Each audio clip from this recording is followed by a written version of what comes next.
Ako po si Jack. Ito namang isang katabi ko ay si Manuel. Kapatid ko siya. At ang mga kasama namin mga tauhan namin. Anak po kami ni Don Gordon. Narito lang po kami para pag-usapan ng Tungkol sa lupa na gusto niyong bilhin? Kung yun ang pakay ninyo, umuwi na lang kayo sa inyo. Wala akong balak na ibenta ito sa inyo. Ang titigas ng bungo ninyo. Nagpunta na kayo nung nakaraang buwan. Nandito na naman kayo.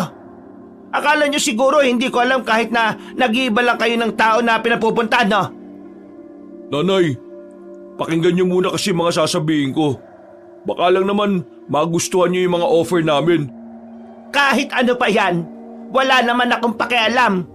Hindi ko ibebenta ang lupa kong ito dahil narito ang lahat ng alaala ng angkan ko. Sige na, umalis na kayo. Hindi naman mawawala ang alaala ng angkan mo eh. Dadagdagan pa nga natin ng mga bagong alaala. Magagandang alaala. Mangyayari lang yun kapag binenta niyo sa amin tong lupa. Huwag kayong mag-alala. Hindi naman namin kayo babaratin eh. Hindi ako interesado sa pera na mayayaman. Kesa gamitin niyo ang perang yan sa pagpupersang mapapayag ang mga gaya kong dukha. Bakit hindi niyo na lang gamitin ang perang yan para makatulong sa mga mahihirap? Manang, hindi naman namin obligasyon ng mahihirap eh. Kasalanan nila kung bakit mahirap at miserable ang buhay nila. Anak-anak ng marami, tapos kapag hindi na kayanin buhayin, iaasa sa ibang tao? O kaya naman sa gobyerno? Ito namang gobyerno, bibigyan sila ng tulong. Bibigyan sila ng kung ano-ano na dapat mas binigyan na lang nila yung tulong nila dun talaga sa mga taong may plano sa buhay. Sa mga taong talagang nagtatrabaho para mabuhay. Hindi sa mga taong nag-anak ng marami. Hindi nagtrabaho. Walang kabuhayan kundi mamburaot. Ang problema kasi sa sistema, kung sino pa ang mga nag-anak ng hindi handa, sila pa ang laging pinagbibigyan. Kaya wala kaming obligasyon sa mga mahihirap. Narating namin ang lahat ng meron kami dahil pinagsikapan namin. Kaya dapat, ganun din sila. Uy, ano ba pinagsasabi mo? Wala nang connect sa pakay natin yan, ha? Manahimik ka nga lang dyan. Wala kang alam dito. Kahit ano pa yung sabihin mo, wala akong pakialam. Hindi ko kayo papayagang mabili ang lupa na meron ako. Umalis na kayo, bago pa ako makagawa ng isang bagay na hindi niyo magugustuhan. Ay nako, wag tayo magbanta manang ha. Hindi nyo alam kung anong kaya namin gawin. At nagbabanta ka na rin. Hindi naman sa nagbabanta. Binibigyan ko lang kayo ng sapat na ideya kung ano ang pwedeng mangyari kapag gumawa kayo ng hindi maganda. Kung inaakala mong matatakot ako sa inyo dahil armado kayo at matanda na ako, abay nagkakamali kayo.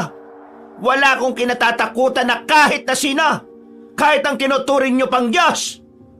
Manang naman, nasali pa ang Diyos. Nagpapahinga na si Lord sa itaas kasi gabi na. Kung sana pumayag na kayo ngayon, di sana hindi na tayo nagkakaroon pa ng ganitong pagtatalo. Kasabay ba ng pagdami ng pera ninyo ang pagliit ng utak mo, iho? Ano bang hindi mo maintindihan sa dalawang salitang ayaw ko? Kailangan ko ba bang ipaliwanag sa iyo ng mano-mano para maunawaan mo? Mukha ka kasing tanga eh. Ganyan bang anak ng mayayaman? Maangas lang pero hindi nag-iisip? Manang, wag niyo akong iniinsulto. Baka hindi niyo lang kapag ako nagalit, dito na rin kayo humimlay. Nako ha, ako ba talagang tinakot mo? Mas magiging masaya nga ako kung dito ako hihimlay. Pero hindi naman ako papayag na kayo ang magiging dahilan ng pagkawala ko. Kaya wag mo akong tinatakot. Wala kayong alam sa kung ano man ang kayang gawin ng isang matandang kagaya ko. Jack, ako na nga muna ang kakausap. Dinadaan mo kasi sa angas at init ng ulo eh. Manahimik ka dyan! Wala kang alam sa ganito. Hayaan mo ko! Puro ka walang alam. Di mo naman magawa ng maayos. Sinabi ng manahimik ka na eh. O di ba? Pati kayo magkapatid, hindi magkasundong dalawa. Ganyan kasi ang mga mayayaman. Puro lang pera ang nasa utak. Kaya hindi nila alam ang halaga ng pamilya. Umalis na kayo. Nakakainis kayo. Hindi na ako natutuwa ha. Wala kayong mapapala sa akin dito. Noong mga sandaling yon, Wala nang nagawa ang magkapatid na Emmanuel at Jack. Naglakad na lamang sila palabas sa lugar na yon. Pagdating nila sa kalsada, gigil na gigil si Jack kay Emmanuel. Bigla na lamang nitong sinuntok ang lalaki at dinakma ang kwelyo. Dinikit ng mariin sa van at saka pinagsusuntok ulit. Hindi pa sana ito titigil kung hindi lang umawat ang isa sa mga tauhan nila. Sir Jack, ama na yan. Mas lalo lang magagalit si Don Gordon sa inyo eh. Kapag pati kayong dalawa hindi nakakasundo. Ito kasing siraulong to eh. Lakas makialam, wala namang alam. Ni hindi nga makapag-ambag sa pamilya namin. Kaya nga ako tumutulong sa iyo para may ambag ako eh. Pero ayaw mo naman eh. Ayaw mo kasing masapawan. Takot kang mapansin ni Papa ang potensyal ko. Anong potensyal? Wala ka nun, no? Naiibang ka na ba? Kung meron ka nun, di sana ikaw ang pinagkakatiwalaan ni Papa. Ikaw nga ang laging pinagkakatiwalaan. Pero tingnan mo naman ang nangyari oh. Palpak na naman.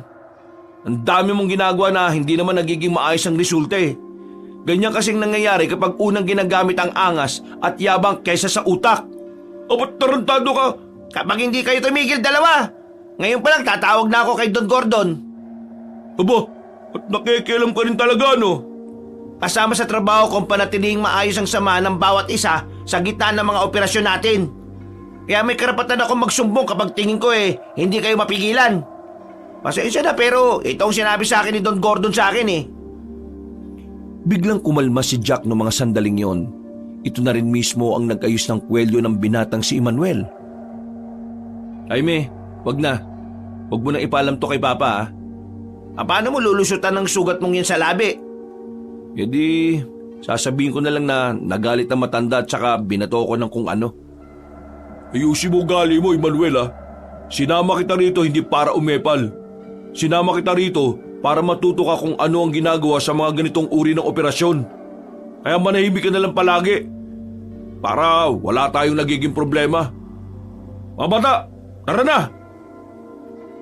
At umalis na nga ang grupo ni Jack para umuwi. Maya-maya. Kumusta lakad ninyo? Pumayag na ba matandang pinakakausap ko sa inyo? Siya ngayon, hindi pa siya pumapayag. Pero, hindi namin siya titigilan. Baka masyado lang siyang nabibigla sa biglang paglitaw namin sa lugar niya eh. Bukas na bukas, Luther! Paano hindi pumayag? Ano ba kasi makikipag-usap ang ginawa mo? Matanda na yon. Madali lang bulahin na matatanda. Ikaw talaga, Jackson. Bakit nabigo ka pa rin, ha? Pa, marami siyang sinasabing dahilan eh. Isa na ron yung naroon daw yung mga alaala ng angkan niya. Kaya mahirap talaga siyang makumbinsi. Pero ano? Puro ka pero. Nung nakaraan, palpa ka rin. Hindi ka ba nadala? Tapos ngayon ito na naman? Ano ba bang magagawa mong tama, Jackson? Alam mo, kaunting-kaunti ka na lang talaga eh. Hindi na kita pagkakatiwalaan. Alam mo naman na kailangan natin ng lupa na yon. Kailangan sa susunod na taon maitayo na natin ang stadium ng sabungan natin. Pero kukupat-kupat kang kumilos eh. Hindi ka naman ganyan dati. Habang tumatagal patanga ka ng patanga. Ginagawa ko naman ang makakaya ko, Papa eh. Pwes, gawin mo rin yung mga tingin mo na hindi mo kaya. Hindi kita pinalaking matapang at matatag para maging mahina ng ganyan. Buisit! Maganda na sana ang araw ko ngayon eh. Sinira mo pa. Babawi ako, Papa. Babawi ako. Abay dapat lang bumawi ka. Kasi kung hindi, baka mapuno na ako sa'yo. Kilala mo naman ako kung paano ko magalit, Jackson. Sa lahat ng tao rito, ikaw ang nakakalam kung paano ko maging demonyo. Tumango na lamang ang lalaking si Jack. Nakayuko lamang ito at hindi makatingin ng maayos sa kanilang ama. Matapos ang pag-uusap na yon, ay umalis na rin ang Don. Nakahinga na rin ng maluwag si Jack. Buti na lamang ay hindi siya nakatikim ng pananakit kay Don Gordon. Si Emmanuel naman nagtungo na lamang sa madalas niyang tambayan sa mansyon. Ang lumang fountain na tanging mga ilaw na lang sa paligid nito ang nagpapaganda. Agad niyang sinindihan ang natitirang sigarilyo sa bulsa. Wala na siyang pakialam kahit na yupi-yupi na yon. Nakahanda na ang hapunan. Kakain na kayo. Si Don Gordon umalis eh. May kailangan siyang asikasuhin. Jaime, matagal ka na rito sa amin, di ba? High school pa lang ako, tauhan ka na ni Papa. Tanong ko lang, paano mo natitis yung sistema at kultura sa pamilyang ito? Wala naman akong pakialam sa kultura at pamilya ninyo eh. Ang kailangan ko lang naman gawin ay makisama at sumunod sa utos. Hindi ako nagtitiis sa sistema. Nakikibagay ako sa sistema. Kapag ikaw ay nasa lugar na hindi mo kontrolado ang takbo ng kapalaran, wala kang ibang dapat gawin kundi ang sumunod sa agos. Kung hindi mo gusto ang sistema, edi umalis ka, lalo na kung wala kang kapangyarihan para baguhin ito. May tama ka naman sa sinasabi mo. Pero kahit na napapagod na ako sa sistema, naroon pa rin talaga yung pagnanais ko na makatulong kay Papa eh. Kahit na kailan kasi, hindi ko man lang siya narinig na naging proud siya sa akin. Iba ang kahulugan ng proud para sa kanya. Hindi mo basta maririnig yon kung hindi ka gagawa ng mali na makakapagdulot ng kasiyahan sa kanya. Mali na pagpapasya sa kanya? Parang ang labo ah. Kagaya na lang ng ginagawa ni Jack sa matanda kanina. Maling-mali. Pero ikakasaya ng ama nyo yun kapag nakuha nyo yung lupa. Kung kaya mong gawin ang mga ganong klase ng bagay, saka mo lang maririnig ang isang salita na gusto mong marinig mula kay Don Gordon. Ang dami mong alam eh, no? Ang astig mo talaga. Sana nga wala na akong alam eh. Kasi minsan, mas tahimik pa ang buhay ng mangmang kaysa sa taong marunong at may nalalaman. Ha? Anong ibig mo sabihin? Wala. Huwag mo na intindihin. Sumunod ka na lang sa loob kapag nagutom ka na, ha? Naglakad na lang papalayo ang tauhan nilang si Jaime. Napapailing na lamang si Emmanuel noong mga oras na yon. Tumayo siya at sumilip sa loob. Nakita niyang kumakain ng kuya niyang si Jack. Dahil gusto niya talagang makatulong, naisipan niyang balikan ang matandang babae sa lugar na ito. Wala siyang ibang kasama. Tanging siya lang. Naisip niya kasi na baka mas makinig ang matanda kung siya lang ang pupunta at mahinahon nitong kakausapin. Ano naman ang ginagawa mo rito? Kanina lang narito kayo Hindi ba talaga nakakaintindi ang mayayaman? Sinabi ko nang hindi ko ibebenta ang lupang ito. Lumayas ka na, bago pa ako mawala ng pasensya sa iyo. Hindi naman po ako narito para makipag-away o para sa lupa. Nagsalubong ang kilay na matanda at sa loob-loob naman ni Emmanuel, kampante siyang kakalma ang kaharap niya. Hindi malaman ni Emmanuel na noong mga oras na yon, tila naisantabi na muna niya ang tungkol sa lupain na dapat nilang makuha. Habang papunta kasi siya roon, napagtanto niya na parang kailangan niyang malaman ang malalim na dahilan na matanda. Kaya naman, yun ang bagay na gusto niya munang mapag-usapan. Wag po kayo mag-alala. Hindi po ako kagaya ng kapatid ko. Bakit naman ako maniniwala sa iyo? Pareho lang naman kayong mayayaman. Hindi ako makikipagtalo tungkol sa lupa. Ang gusto ko lang pong malaman kung anong meron sa lupain na ito. At kung bakit sobrang mahalaga ito sa inyo. At bakit mo naman gusto malaman?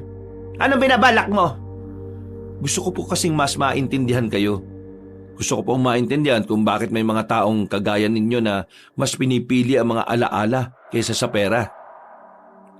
Sa puntong ito, tila naging kalmado na rin ang matandang babae. Hindi niya pinapasok si Emmanuel sa bahay, pero umupo sila sa harapan ng lamesa na yari sa kawayan. Tingin ko, iba ka talaga kumpara sa kumausap sa akin kanina. Hindi naman po sa pagbubuhat ng bangko pero hindi po talaga kami pareho ng ugali Sa amin kasi, si Kuya Jack ang laging napapansin. Siya ang laging inaasahan ni Papa. Habang ako naman, itsapuera lang. Wala siyang tiwala sa akin Wala siyang bilib. Kasi, yung mga panganay lang ang laging magaling. Pero kahit na ganun, napalaki naman ako na maayos ni Mama Bago siya namatay, naiparamdam niya sa akin ang tunay na pagmamahal ng isang ina. Kaya masasabi ko pong malayo talagang ugali namin sa isa't isa. Ito nga pong pagtangkang bili ng lupa, hindi ko naman po gusto eh. Pero yung papa namin, talagang makulit. Ay nako, nabanggit ko na naman ang lupa. Sabi ko hindi natin isasali yung sa usapan eh. Sa lupain na ito, dito sila lahat nakalibing. Oh, ito pong malawak na kapatagan na to, hanggang doon? Libingan nila? Oo. Ito ang tila sementeryo ng mga kadugo ko. Mga angkan ko mula pa noong unang panahon. Mawalang galang na po ah. Pero ano po bang nangyari sa nakaraan at bakit dito sila nakalibing? Isang masayang baryo ang lugar na ito nung bata pa ako. Ang kaso nga lang, dumating ang mga tao at pinagpapapatay nila ang mga kamag-anakan ko. Iilan lang ang mga nakaligtas. Karamihan ay mga bata pa.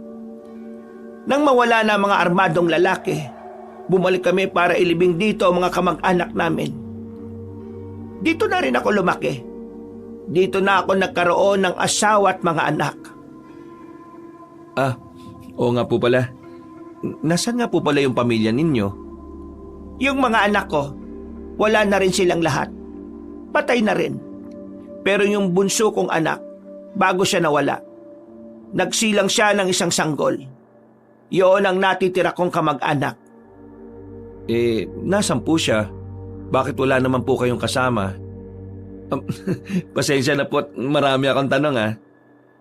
Siya si Emily. Wala siya dito. Pinapunta ko siya ng Maynila para maging normal ang buhay niya. Gusto kong maranasan niya ang simpleng buhay. Nag-aaral siya roon. At sa susunod na 2 buwan, uuwi na siya rito kapag nakapagtapos na siya. Kaya po pala mahalaga sa inyong lupang ito. Parang ito na rin pala talaga ang buhay ninyo. Kaya nga kahit patayin ako rito, hindi ako aalis sa lugar na ito. Narito ang mga mahal ko sa buhay. Narito ang lahat ng alaala na kahit na kailan, hindi ko nakakalimutan. Kaya nga, ngayong narinig mo na ang kwento ko, sana'y naiintindihan mo kung bakit ayaw kong ipagbili ang lupang ito. Sa puntong yun, ay tila nagbago na ang pananaw ni Emmanuel. Tutol na siya sa pagbili ng lupa na matanda.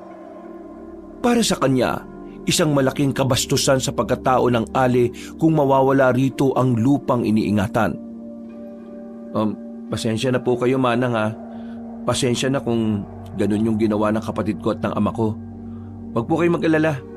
Bukas, kakausapin ko si Papa. Susubukan kong baguhin ang isip niya para hindi na niya to bilhin sa inyo. At bakit mo naman gagawin yon? Hindi mo naman ako kilala. Hindi ko pa nga nasasabi ang pangalan ko pero bakit mabait ka sa akin? Mabait? Hindi ko po masasabing pagpapakabait itong ginagawa ko. Siguro, isipin na lang natin na kailangan kong gumawa ng tama. Kasi yun naman talagang dapat gawin, di ba? Nag-iba ang pananaw ko. Pananaw po saan? Hindi pala lahat ng mayayaman ay masama ang ugali. Meron din palang mga kagaya mo ang may mabuting puso. Ang turo po kasi sa akin ng nanay ko nung bata pa kami, palaging mas mahalaga ang buhay ng tao kaysa sa kahit na anumang yaman. Kaya naman, naisip ko na kung mawawala sa inyo ang lupa, edi parang nawala na rin ang buhay ninyo. Ano nga ulit ang pangalan mo? Emmanuel po. Ako naman si Fatima. Aling Fatima na lamang ang itawag mo sa akin. Sige po, Aling Fatima. Umuwi ka na sa inyo, Emmanuel. Delikado na. Anong oras na rin? At teka, dalhin mo pala ito. Ano po yan? Isang simbolo. Medalyon. Walang gagalaw sa iyo kapag pinakita mo yan. Walang gagalaw? Ano pong ibig niyong sabihin? Huwag ka nang magtanong. Maglakad ka na at umuwi. Sige po. Maraming salamat po. Maraming salamat din sa pangunawa mo. Binago mo ang pananaw ko sa mayayaman. Ngumiti na lamang ng malapad ang lalaki. Naglakad na rin siya paalis. sakay ng motorsiklo na pinarada niya sa gilid ng kalsada, nakabalik din siya kaagad sa mansyon. Bakit na siya nang hagdanan nang makita niya si Jaime? Alam ni Jaime na lumabas siya ng bahay kaya agad siya nitong kinausap. Ano? Sa kagaling? Ha? Diyan lang. Bumalik ka doon? Inutusan mo ba ako? O nagtatanong ka? Kapag nalaman ni Don Gordo ng ginawa mo, malilintikan ka. Kapag nalaman ni Papa, ikaw lang ang sisisihin ko. Tayong dalawa lang naman ang nakakaalam eh. Pasaway ka talaga. Kinabukasan ng umaga, nakakuha ng pagkakataon ng lalaking si Emmanuel para kausapin ang kanyang ama. Buong akala niya ay maintindihan siya ng matandang lalaki. Pero ang inaakalang maayos na usapan ay magdudulot lang pala ng pagkasira ng araw para kay Don Gordon. Tarantado ka talaga kahit na kailan no? Anong pumasok sa utak mong walang laman para sabihin sa akin na itigil na ang kagustuhan kong bilhin ang lupang yon? Alam mo ba kung gaano kahalaga ang lupang yon hindi lang sa akin? Pati na rin sa iba pang umaasa na may tatayo ko yon? Wala ka kasing alam kaya ang dali-dali lang sabihin na itigil yun eh. Wala ka nang silbi sa akin. May gana ka ba talagang kontrahin ang mga plano ko? Hindi naman sa kinokontra ko, Papa. Ang gusto ko lang naman maintindihan nyo kung bakit ayaw ibenta na matanda yung lupa nila. Pa, baka hindi ang lupang yun ang para sa inyo. Maraming alaala matanda ron eh. Naroon din nakalibing yung mga kamag-anak niya at mga kadugo niya nung mga panahon pa ng Kastila. Igalang na lang sana natin kung ano man ang iniingatan niya.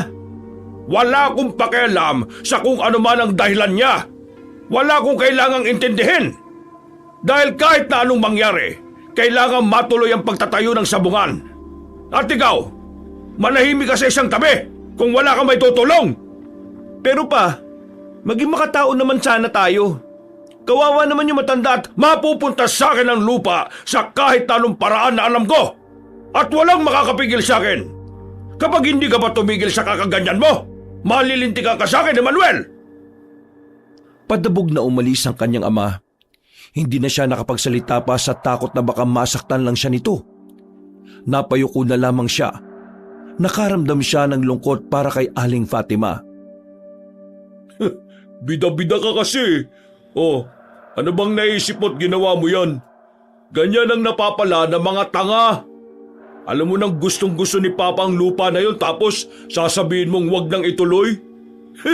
Nag-iisip ka ba talaga? At least ako, kahit palpak ako, walang pakialam si Papa. Ikaw, kapag pumalpak, tingin niya sa'yo walang kwente, walang dulot, walang silbi. Ba't tarantado ka? Hoy! Tigil nyo na nga yan! Yak ka na naman, nakikialam ka na naman eh. May karapatan akong makialam dahil ang bilin sa akin ni Don Gordon, bantayan ko nga kayo. Kapag nagkapatayan kayong dalawa, ako may kasalanan. Oo na!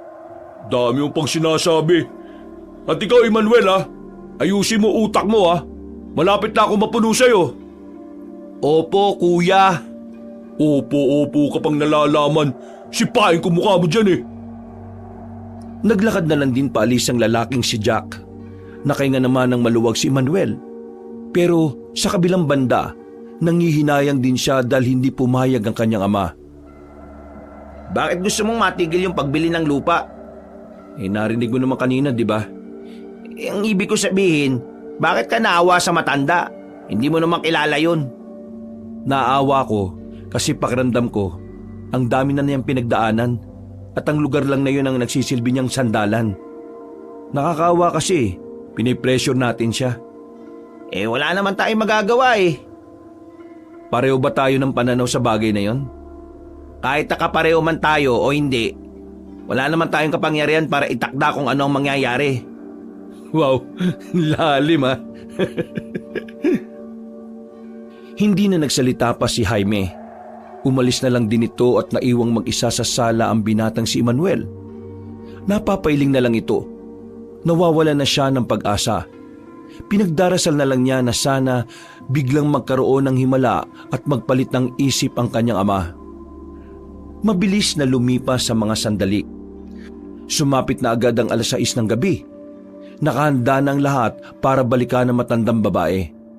Pero sa pagkakataong ito, kasama na nila si Don Gordon. Kinakabahan ng binata. Alam niya na kapag ang kanilang ama na ang gumawa ng paraan, may hindi talaga magandang mangyayari. Papa, narito na tayo. Kailangan lang natin lakarin papasok dahil hindi nakakayanin ng sasakyan yung masyado malubak eh. O sige, tara na. Gusto ko nang matapos ito. Nang magsimula na silang maglakad, mas lalo nang umandar ang kaba sa kalooban ni Emmanuel. Gustong-gusto niyang pigilan ng kanyang ama, pero natatakot siya na baka siya naman ang pagbuntunan nito. Hindi nagtagal, narating na nga nila ang tapat ng bahay ni Aling Fatima. At nung mga sandaling yun ay inabutan nila ito ng merong inilalaga. Magandang gabi sa iyo, Ale. Ako nga pala si Don Gordon, isang kilalang negosyante sa sentro ng bayan. Narito ako Para sa lupa! Mabuti naman at alam niyo na agad ang pakay ko. Pwede ba nating idaan sa maayos na usapan ng... Nagsasayang lang kayo ng oras. Wala akong balak na ibenta ang lupain na ito. Huwag mo munang sabihin yan. Hindi mo pa nga naririnig ang magagandang offer ko para sa iyo. Bakit hindi na muna natin pag-usapan? Makinig ka lang. At kapag hindi mo gusto, edi tumutol ka na. Wala namang problema doon. Hindi ka man nakakaintinding matanda ka. Ang sabi ko, wala akong balak na ibenta ang lupain na meron ako. Mas mahalaga ang alaala na meron ako rito kaysa sa inyo. Sige na, umalis na kayo bago pa tayo magkagulo. Nako, hindi ka dapat nagbabanta ng ganyan, Ale. Mag-isa ka lang, matanda ka pa. Kapag meron kaming ginawang hindi maganda sa'yo, siguradong walang makakaalam dito. At nagbabanta ka na rin ngayon. Kagaya mo lang din yung isa mong anak na maangas pero mukha namang wala ring alam. Hoy, Manang! Hindi akong kausap mo ha. Bakit ako inaano mo? Umalis na kayo! Nakakaistorbo kayo! Alam mo bang hindi ako nagsasayang ng oras nang wala akong napapala? Anong ibig mong sabihin? Ang sinasabi ko lang naman, sa gabing ito ay mapapasa akin ang lupain mo.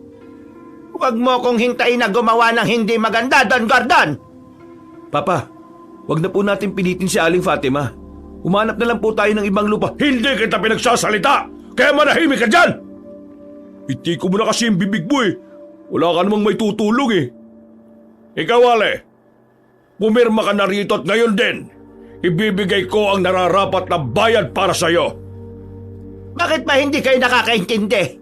May hina ba talaga ang utak ninyong lahat? Huwag mo kong sinisigawan, Manang. Huwag mong hintayin na mapuno ang pasensya ko sa'yo. Kahit napatayin niyo ako rito, hindi ko ito ibibigay sa inyo. Aba, binigyan mo ako ng magandang ideya. Dumukot ng baril ang Don na si Gordon. Itinutok niya yon sa matandang babae, pero tila hindi malang natinag si Aling Fatima. Nakatayo lang yon at nakatingin sa kanila. Mamili ka. Pipirma ka o sasabog ang utak mo. Hindi mo ako matatakot dahil maraming bala na ang inilagan ko nung araw, Don Gordon. Papa! Kalma lang! Kalma! Wala sa usapan natin to ah. Don Gordon! Ba, ibaba mo yung baril! Sabi nila, mas mabigat ang kasalanan mo kapag nanutok ka kesa pinutok mo. Kaya para magaan lang ang kasalanan ko, ipuputok ko to! Kinilabit ni Don Gordon ang gatilyo, pero laking gulat nilang lahat nang makitang nailaga ni Aling Fatima ang bala. Mabilis itong tumalon sa gilid at gumapang patungo sa silong ng bahay. Ratratin nyo na! Wag! Huwag ka makialam! Matatami ka pa eh! Walang magawa si Emmanuel noong mga sandaling yon. Kahit na awang-awa siya sa matanda, na nahimik lang siya sa gilid. Makalipas lang ang halos 1 minuto, tumigil na rin sila sa pagpapaputok. Buong akala kasi nila ay napatay na nila ang matanda. Pero nang ilawan nila ang silong ng bahay, wala silang nakita matanda roon. Ba, nawala yung matanda. Inutil! Paano mawawala? Nandito lang yon. Sige, hanapin nyo lang sa palibot ang bahay. Napatigil silang lahat sa bubungan nang makita roon na matandang si Fatima. Pero laking gulat nila nang makitang iba na ang itsura na matanda. Nanlalaki ang kanilang mga mata. Hindi makapaniwala sa kanilang nasa saksihan. Papa, halimaw yata yung matanda. Halimaw yung pinagsasabi mo. Bumangit lang, halimaw na. Patayin na ninyo yan! Muli nilang pinaulanan ng bala matandang babae pero kahit ni isang bala ay wala silang napatama. Sa mga oras din na to, nawiwindang na rin si Emmanuel sa kanyang mga nakita. Hindi siya makapaniwala na biglang nagkagano na matandang si Fatima. Maya-maya pa, si Aling Fatima naman ang gumawa ng pag-atake. Bigla na lamang lumabas ito sa gilid. Hinila ang dalawang lalaki. Sa isang iglap, napatay agad ni Aling Fatima ang dalawa. Nabanas na si Don Gordon. Kinuha na niya ang mahabang baril at bilang dating sundalo, alam na alam nito kung paano patamaan ang kinakalaban nila. Nang biglang lumitaw ulit si Aling Fatima, tinamaan na ito ni Don Gordon. Pagbagsak na matandang babae, hindi na yung pinagsalita pa ng Don. Niratrat nito ng bala si Aling Fatima hanggang sa hindi na nga ito gumagalaw. Wisit! Pinahirapan pa ako eh! Papa, di yata normal na tao yung matandang yan eh. Parang ibang nilalang yan eh. Wala akong pakialam kung halimaw yan o hindi. Ang mahalaga ngayon, wala na siya. Sige na, i-dispatcha nyo na yan. Isabay nyo na yung dalawang kasama natin na namatay sa katangahan. Tulala at hindi makapagsalita si Emmanuel sa nangyari.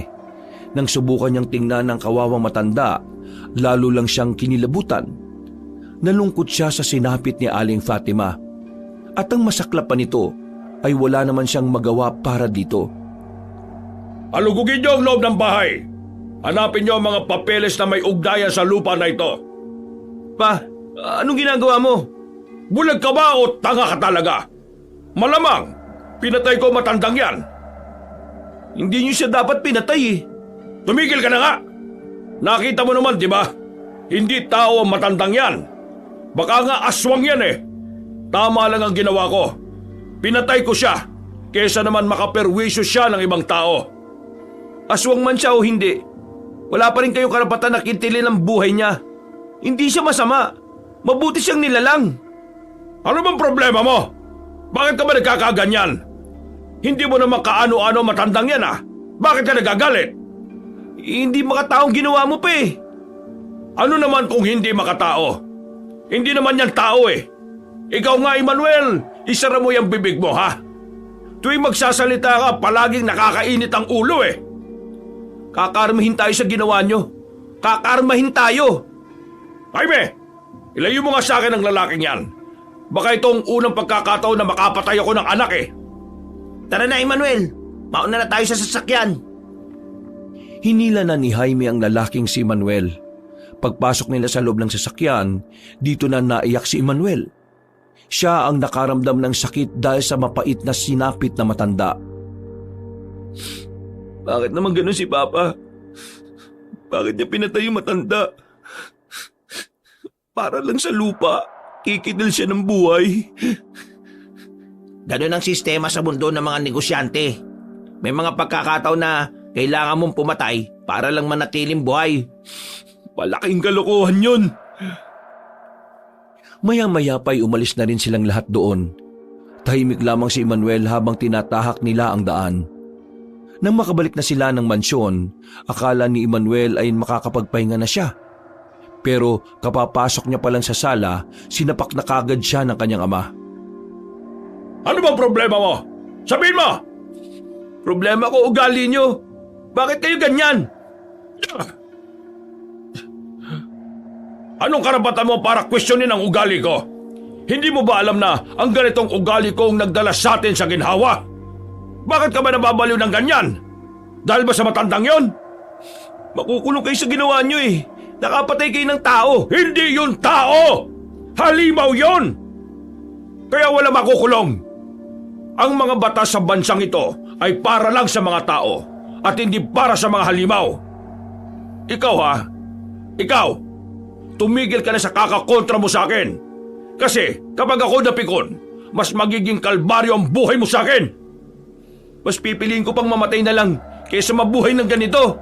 Ah, gusto mong mamatay? Jaime, dalhin niyo nga ito. Patikim niyo sa kanya saglit ang impyerno. Sigurado po ba kayo, sir? Kailan pa ba ako naging hindi sigurado? Dalhin niyo to at bugbugin niyo hanggang sa magtanda. Walang nagawa si Jaime. Kailangan niyang sundin ang utos ng kanyang amo. Kasama ng iba pang tauhan, dinala nila si Emmanuel sa isang silid na walang kagamit-gamit. Maya-maya lang, pinagsusuntok at pinagsisisipa ng mga lalaki si Emmanuel sa katawan. Habang si Jaime naman ay nasa gilid lang, nakatingin sa kanyang relo. Makalipas lang ang ilang minuto, pinatigil na ni Jaime ang mga bumubugbog kay Emmanuel. Lumabas na rin ang mga yun at silang dalawa na lamang ang natirang naroroon. Pasensya ka na ha. Sumusunod lang ako sa utos. Wala ka namang kasalanan eh. At sakit ng katawang ko, puwisit. Pasalamat ka pa nga dahil ako ang kasama mo eh. Kaya hindi kita pinatatamaan sa muka. Kung si Jackson ang kasama mo rito, baka literal na hindi na makilala mukha mo. Alam mo, Emmanuel, iligtas mo sarili mo sa galit ni Don Gordon. Huwag ka nang gumawa ng ikakasakit ng katawan mo. Kailangan mo na lang umusad. Wala na tayong magagawa eh. Wala na matanda. At nasa kamay na rin ng ama mo ang gusto niyang makuha.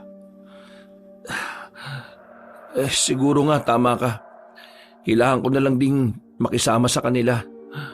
Wala rin naman akong mapupuntahan kapag pinalayas ako ni Papa eh. Pero, Jaime, tanong ko lang. Alam mo ba kung anong klase ng nilalang si Aling Fatima? Paniniwala ka ba kapag sinabi kong aswang ang matandang yun? Aswang? May aswang pa pala rito sa atin? Hindi ko rin alam. Pero yung matandang yun, walang duda na isa siyang aswang. Di kung aswang si Aling Fatima, yung mga sinabi niyang nakalibing na mga kadugo niya sa lugar na yun mga aswang din. Malaki ang posibilidad na tama ang iniisip mo. Pero wala naman na silang magagawa eh. Mga buto na sila.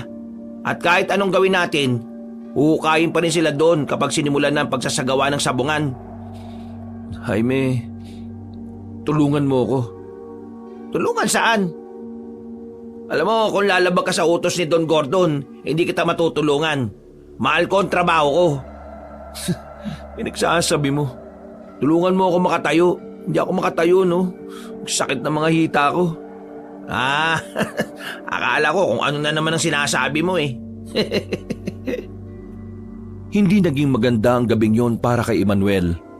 Pagkatapos niyang mabugbog, sunod naman nun ay sumama ang kanyang pakiramdam. Nilagnat si Emmanuel ng ilang araw. Muntikan pa siyang mapa-ospital. Buti na lang ay naging epektibo ang mga halamang gamot na binigay ni Jaime sa kanya. Sa loob ng isang linggo, naging tahimik ang binata. Hindi na muna siya nakikialam sa mga ginagawa ni Don Gordon at ng kanyang kuya na si Jack. Dahil sinabi niya sa kanyang sarili na kailangan niyang mabuhay. At para mangyari yun, kailangan niya rin pakisamahan ng ama niya na ubod ng sama ng ugali. At sa paglipas pa ng 6 na buwan, naging payapa na ang buhay niya. Hindi na nagagalit sa kanya ang kanyang ama.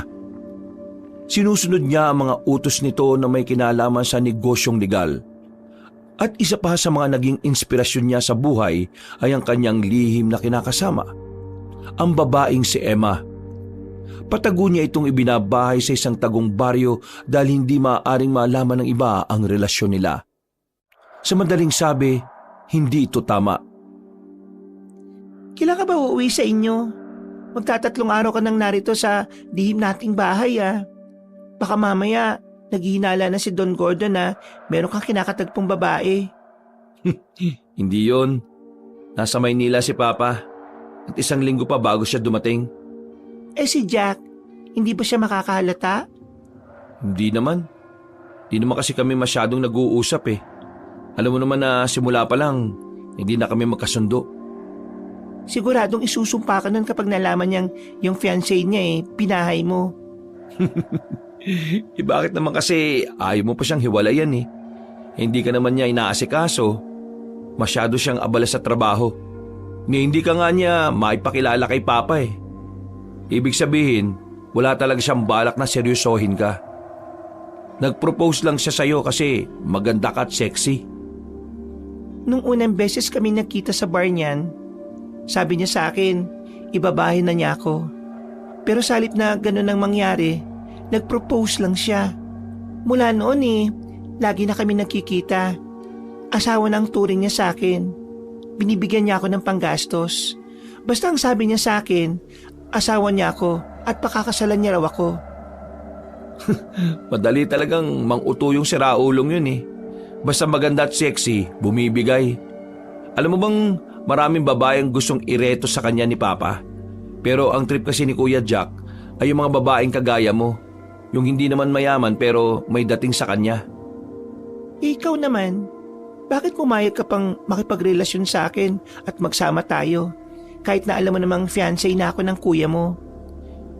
Gusto mong malaman ng totoo. Kasi gusto kong agawin sa kanya lahat ng meron siya. Gumaganti ka sa kanya sa pamamagitan ko? Oo. Kasi dati lahat inagaw niya sa akin eh.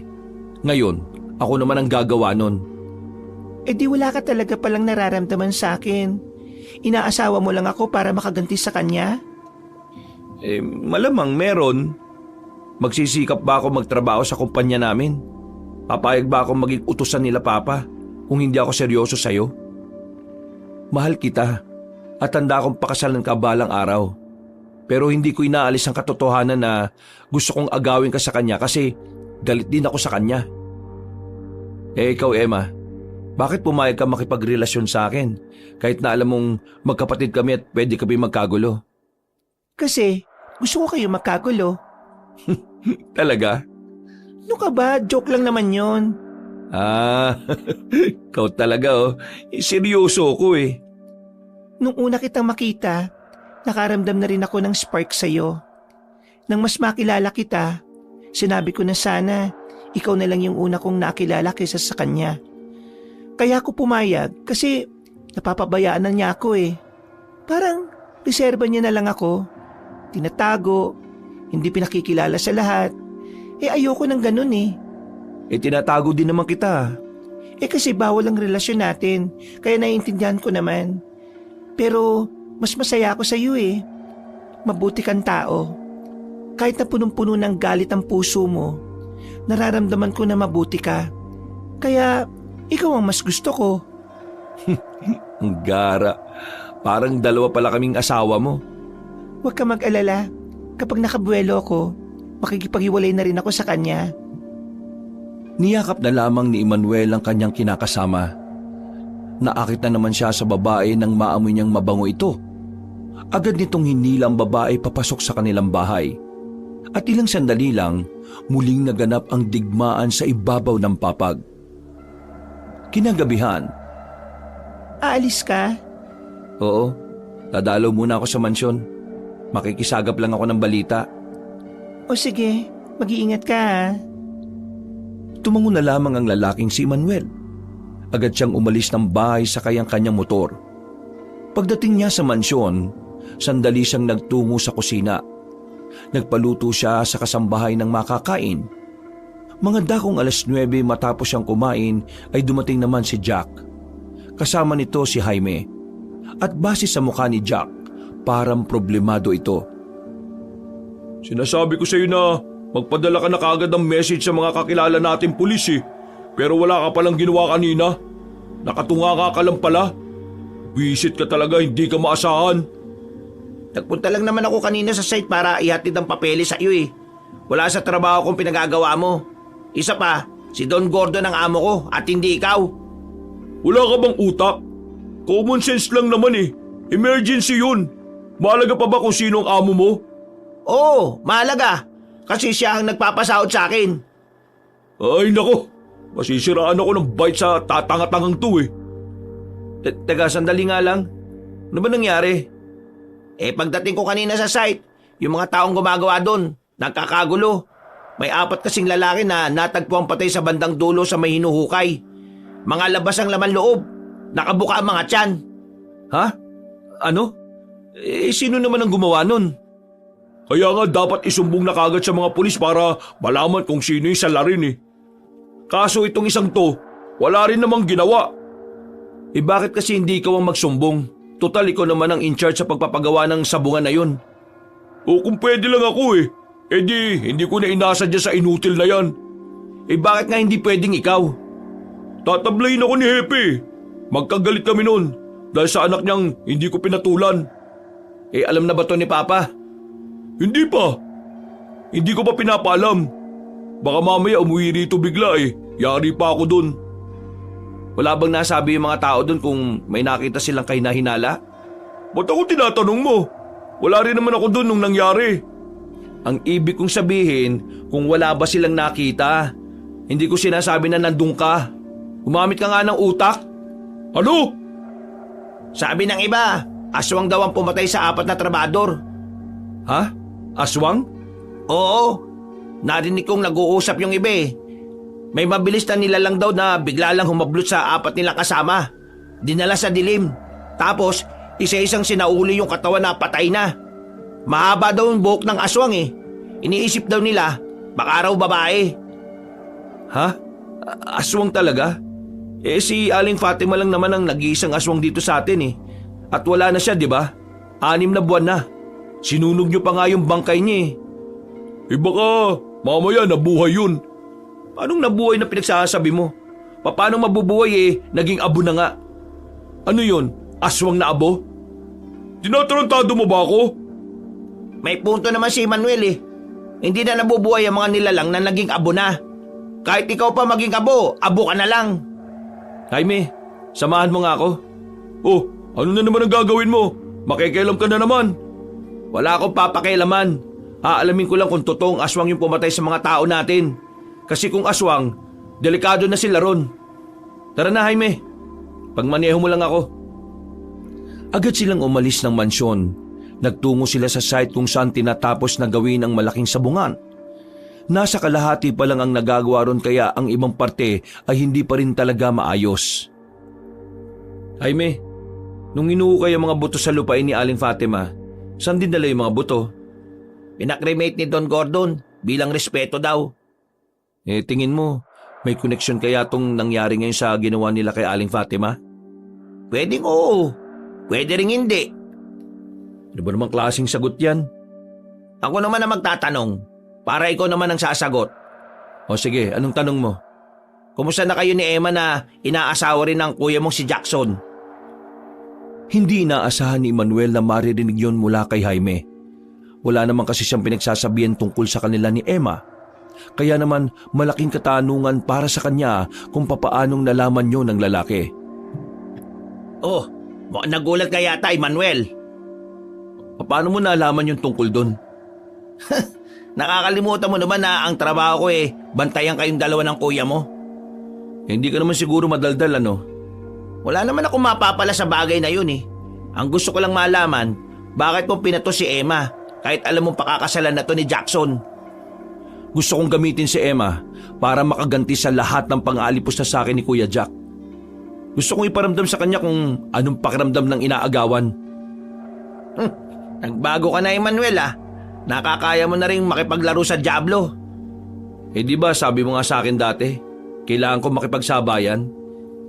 Pero wala akong sinabi na maging masama ang ugali dahil alam kong hindi ka naman ganun eh. Ako pa rin naman to. Kailangan ko lang itong gawin para mawala sa wisyo si Kuya. At kapag pumalpak siya ng pumalpak, ako na ang aasahan ni Papa. Lalo na ngayon na lahat ng pinagagawa niya sa akin nagagawa ko na ng maayos.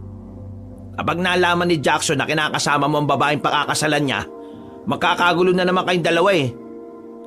Handa ka na ba kapag dumating ang araw na yon? Handa naman ako palagi. Handang-handa.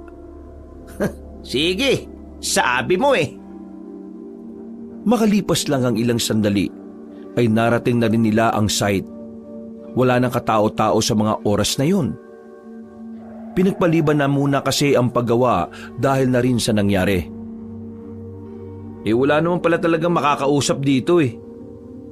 Nakakalimutan kong sabihin, pinawi pala muna ni Jackson yung mga nagtatrabaho. Ay sus, pambihira ka. Kung nasabi mo kanina, di sana hindi na tayo nagpunta rito. Halika. Saan? Hanap tayo ng patunay na aswang nga ang dumali sa mga tao natin.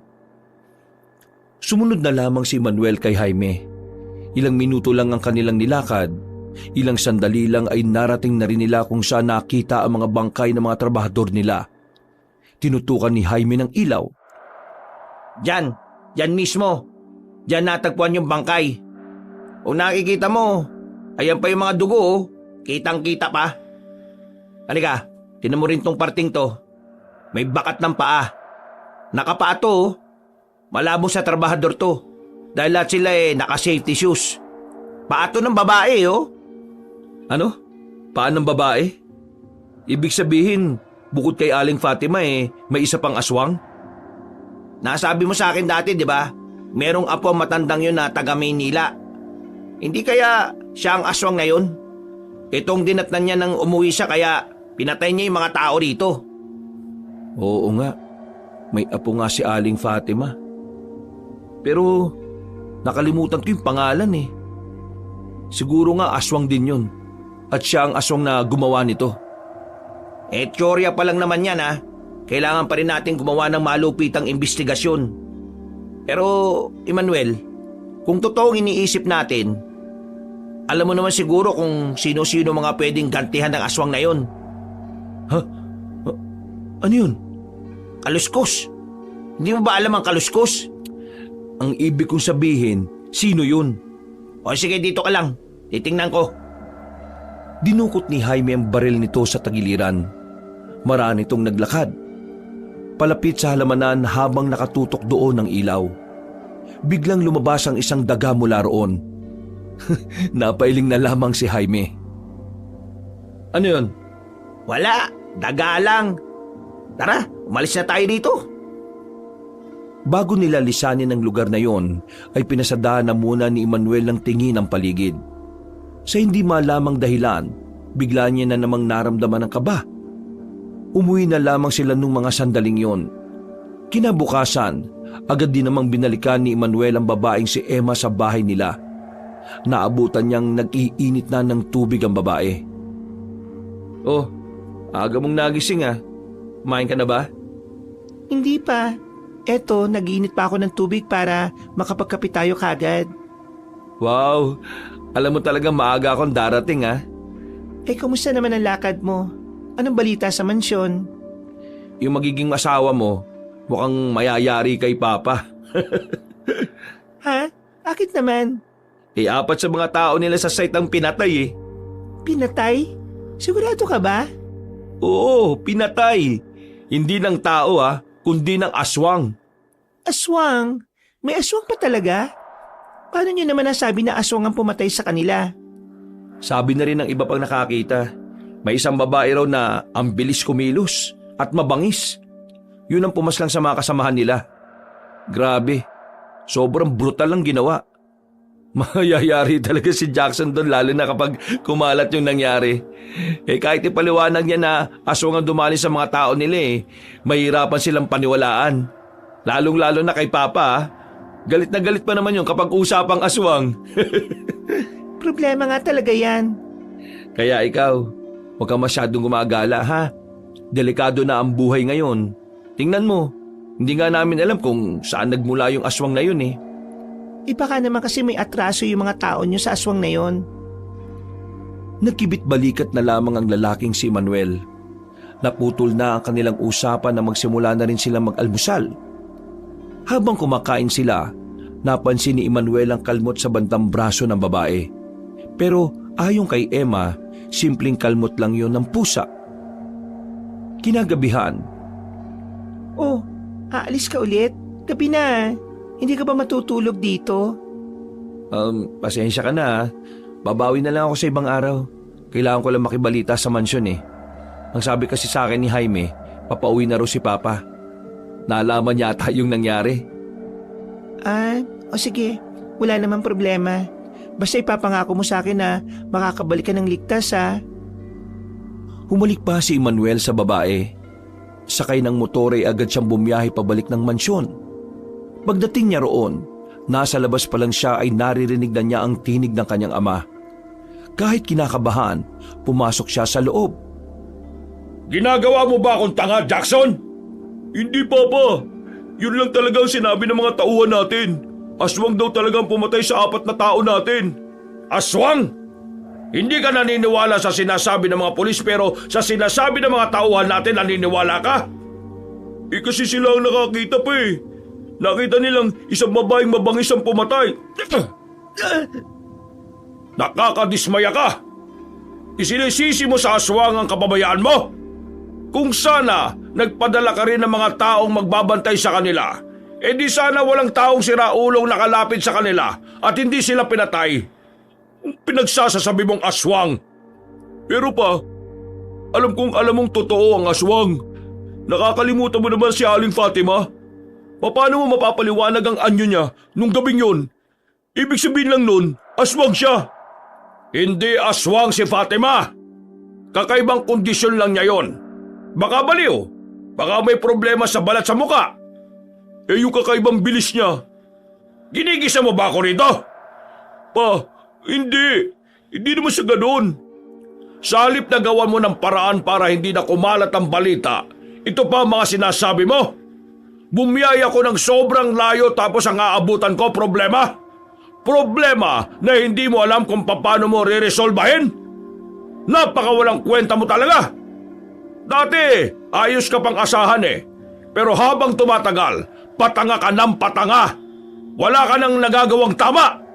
Puro ka na lang kapalpakan. Bigyan mo pa ako ng isang tsansa, Papa. Gagawa ko ng paraan para itama ito. At kapag pumalpa ka pa, itatakwil na kita bilang anak ko. Wisit ka. Nang mapaharap si Don Gordon kay Emmanuel, saka na lumapit si Emmanuel sa kanyang ama.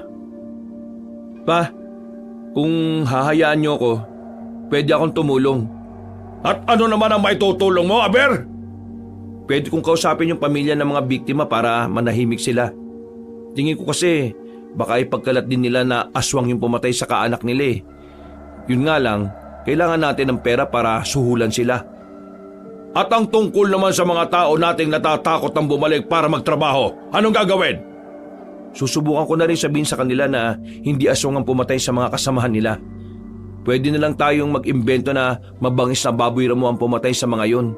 Tapos sabihin natin, magpapadala tayo ng mga tao para bantayan sila. Sus! Bida-bida ka na naman. Anong tingin mo sa mga tao natin, tanga? Nakita nga nila na aswang ang nandun eh. Aswang man o hindi, wala na tayong pakialam. Ang kailangan natin, mapabalik sila sa trabaho. Kasi kung hindi, maantala ang sabungan. Kaya nga kailangan natin silang paniwalain na hindi aswang ang gumawa nun eh. Oh, tingnan mo tong kapatid mo. Mas may utak na sa'yo. Alam mo kung bakit? Kasi ikaw, puro kalandian ang ginagawa mo. Sa halip na nagtatrabaho ng maayos, inaatupag mo ang babaeng wala namang nagdudulot na maayos sa buhay mo. Pinili mo pa yon kaysa sa anak ni Hepe. Anong sinasabi mo pa? Akala mo ba hindi ko nalalaman na meron kang gustong pakasalan na babae at nagsasama na kayo ng ilang buwan ng palihim? Pero ngayon, magkahiwalay kayo ng bahay dahil nag-iingat kayo na baka malaman ko. Anong tingin mo sa akin? Tanga? Ikaw ba nagsabi, Jaime? Hindi ako ang nagsabi. At wala naman ako sasabihin dahil hindi ko naman alam na may kinakasama ka na pala.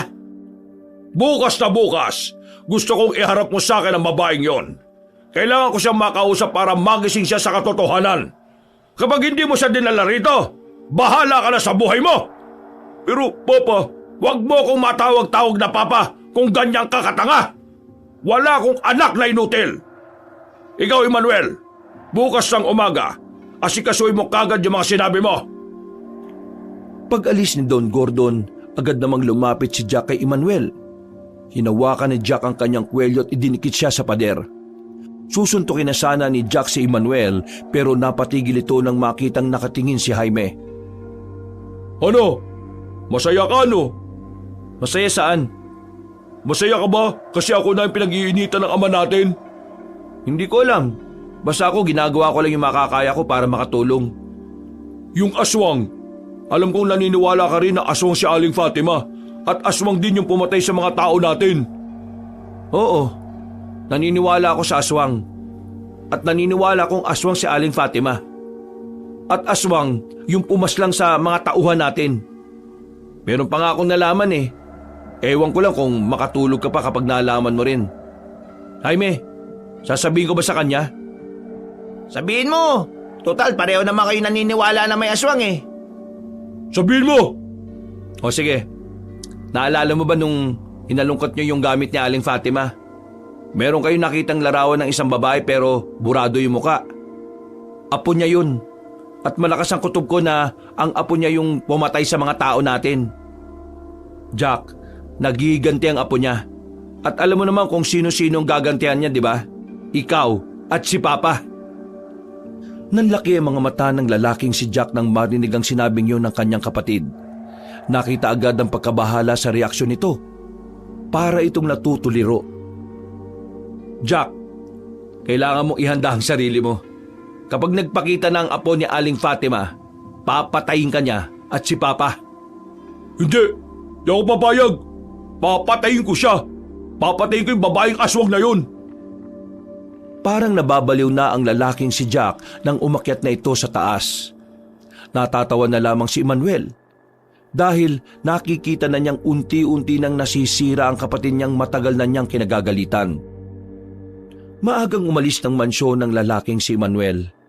Kasama si Jaime, pinunta niya isa-isa ang bahay ng mga trabahador nila. Matagumpay naman niyang nakumbinsi ang mga iyon na bumalik sa trabaho. Samantala, ang pamilya naman ng mga biktima ay kinausap din nila. Natapalan nila ng pera mga yon para hindi na ipagkalat na aswang ang dumali sa mga kaanak nila. Dakong 3:00 na ng hapon, tumigil na muna sila sa site. Pagbaba pa lang ni Emmanuel ang sasakyan, narinig na kagad niya na parabang may kaluskos na nagmumula roon. Nagtungo sila roon ni Jaime. Yung kaluskos na naririnig nila ay palayo ng palayo. Napatigil lang sila nang biglang may madaanan silang mga katawan ng taong nakahandusay. Nang tingnan ni Emmanuel ng maigi, napansin niya mga tauhan ni Jack ang mga yon. Duguan, labas na naman ang mga laman loob. Gagi! Kadiri! Halos masuka-suka sila nung mga oras na yon. Sariwang-sariwa pa ang pagkakapatay sa mga lalaki. Sa halip na hahabulin pa sana nila ang aswang, hindi na nila nagawa dahil sa panghihina. Hindi na sila nakatiis. Pinaalam na kagad nila ang nangyari kay Don Gordon. Kaya makalipas lang ang ilang sandali ay nakarating na rin ang matandang lalaki. Bibisita lang sana kami ni Jaime dito para i-check yung mga gamit na naiwan. Pero nakarinig kami ng kaluskos. Sinundan namin. Tapos ito na nakita namin. Jack, ano na naman kapalpakan nito? Bakit nandito yung mga tao mo? Kasi inutusan ko sila na pumunta rito para hanapin yung mga aswang. Abay, tatanga-tanga ka talaga. Sinabi nang wala ngang aswang eh. Papa, alam kong ayaw mong pinag-uusapan ng aswang. Pero hindi kaya ito ng tamang panahon para tingnan mo rin yung ganong anggulo? Wala namang mawawala kung maniniwala tayo kay Kuya. Kasi paano kung totoo nga? Baka mapahamak tayo nang hindi tayo nakakapaganda. Pati ba naman ikaw ay naniniwala? Hindi naman sa naniniwala kaagad. Ang sinasabi ko lang, huwag nating isang tabi para makapaganda tayo sa mga hindi natin inaasahang bagay. Napatango si Don Gordon. Lalo naman ng galaiti si Jack dahil nakikita nitong si Emmanuel na ang pinakikinggan ng kanilang ama. Lihim namang natutuwa si Emmanuel dahil unti-unti na rin nangyayari lahat ng gusto niya, ang makuha ang loob ng kanyang ama. Nung mga sandaling yon, naging kalmado na ang kanilang ama. Inasikaso na nila ang mga bangkay ng tauhan ni Jack at agad na ring umalis. Pag-uwi nila ng mansyon, dito na tuluyang nakumbinsi si Don Gordon na pagtuunan din ng aswang. Hindi pa man ito 100% na naniniwala, pero hindi na rin ito isinantabi ang posibilidad.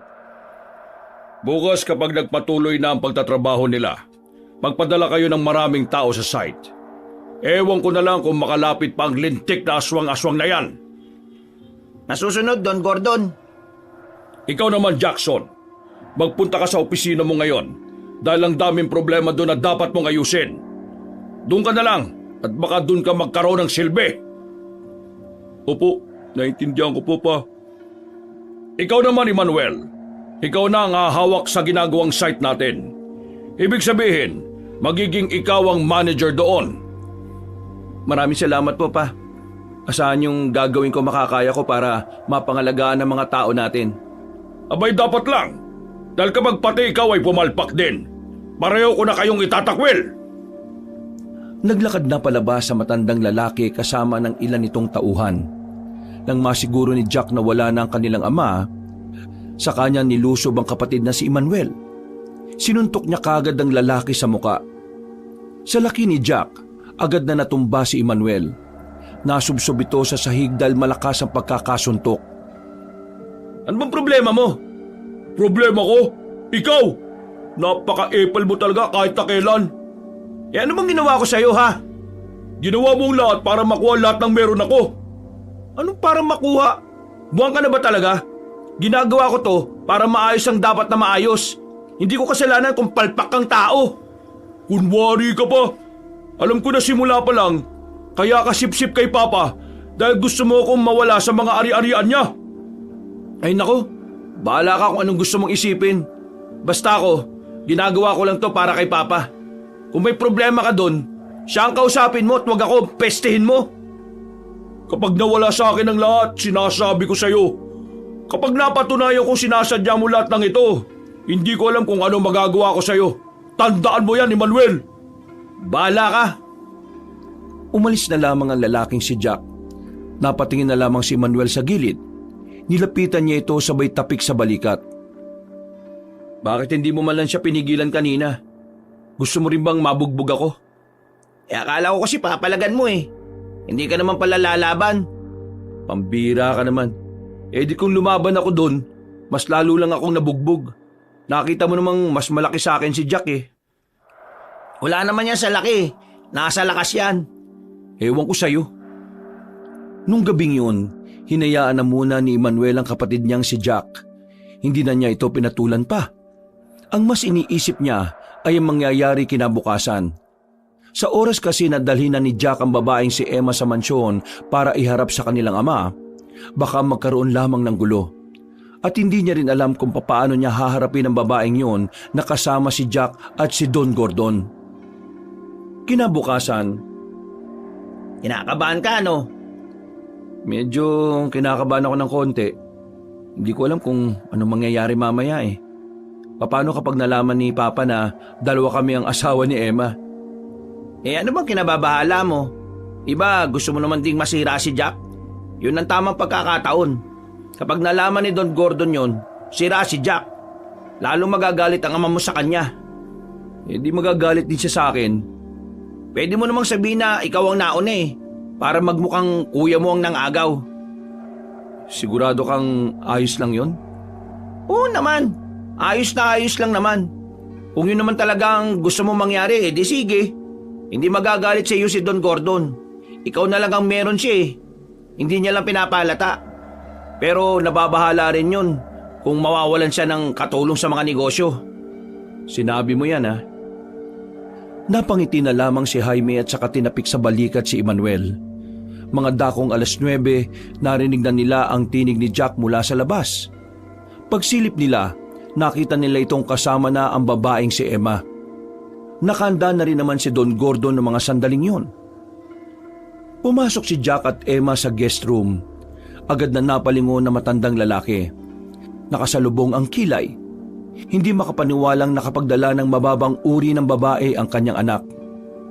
Ba, ito na po yung kinakasama ko, si Emma. Magandang umaga po sa inyo. Ako po si Emma. Ako po, Anong trabaho mo? sa bahay lang po ngayon. Sa bahay? Pambihira. Jackson, pipili ka na lang ng babae, yung wala pang naidudulot sa'yo. Wala naman palang trabaho isang to eh. Ano to? Palamunin mo lang? Nagawa mo pa talagang itago sa akin ha? Akala mo siguro hindi ko malalaman. Pa, kalma lang. Mag-usap po kayo ng mahinahon. Mahinahon? Yung mga desisyon ng kapatid mong to, parang hindi ginagamitan ng utak eh. Nirereto ko sa kanyang anak ni Hepe, tinanggihan. Kahit isang abogadong babaeng yon, may sariling pera, may sariling bahay at kotse. Tapos ipinagpalit lang ng kuya mo dito sa babaeng ito? Pa, si Emma naman kasi talaga mahal ko eh. Hindi ko kilala yung anak ni Hepe. At isa pa, wala naman ako nararamdaman sa kanya. Kahit na kailan talaga hindi ka nag-iisip ng maayos. Negosyante ka, Jackson. Hindi mahalaga dito kung mahal mo o hindi ang isang babae. Ang mahalaga rito ay ang pagpapalakas ng yaman mo bilang lalaki. Hindi ako interesado sa maraming kayamanan eh. Kaya lang naman ako pumayag na maging negosyante kasi gusto ko tulungan kayo at maging proud kayo sa akin. Pero kahit na kailan eh, hindi man ako nakarinig ng ganong salita mula sa inyo eh. Abat, buwisit na buhay to oh. Puro drama ng drama!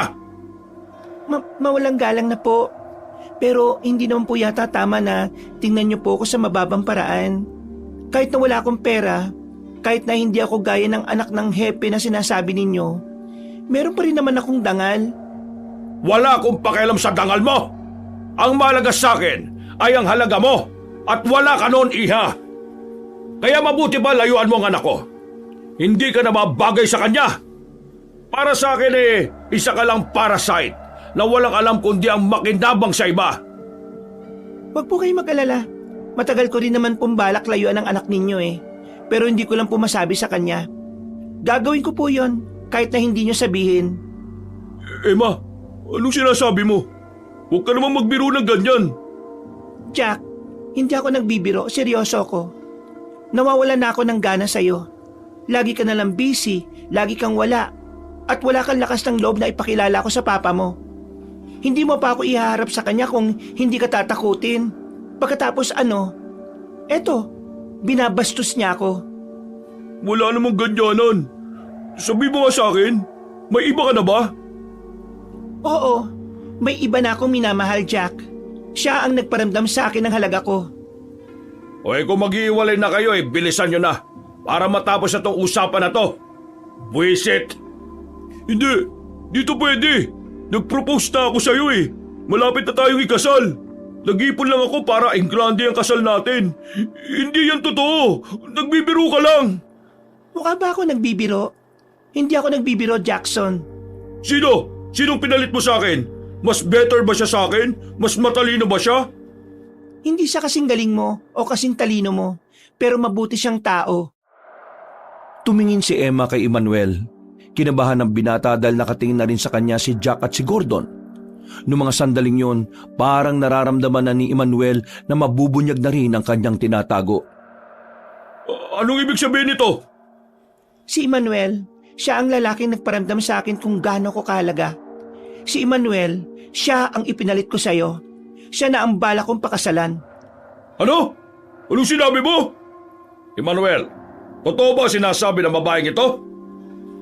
Wala nang nagawa pa ang lalaking si Emmanuel, kundi ang aminin na lang ang lahat.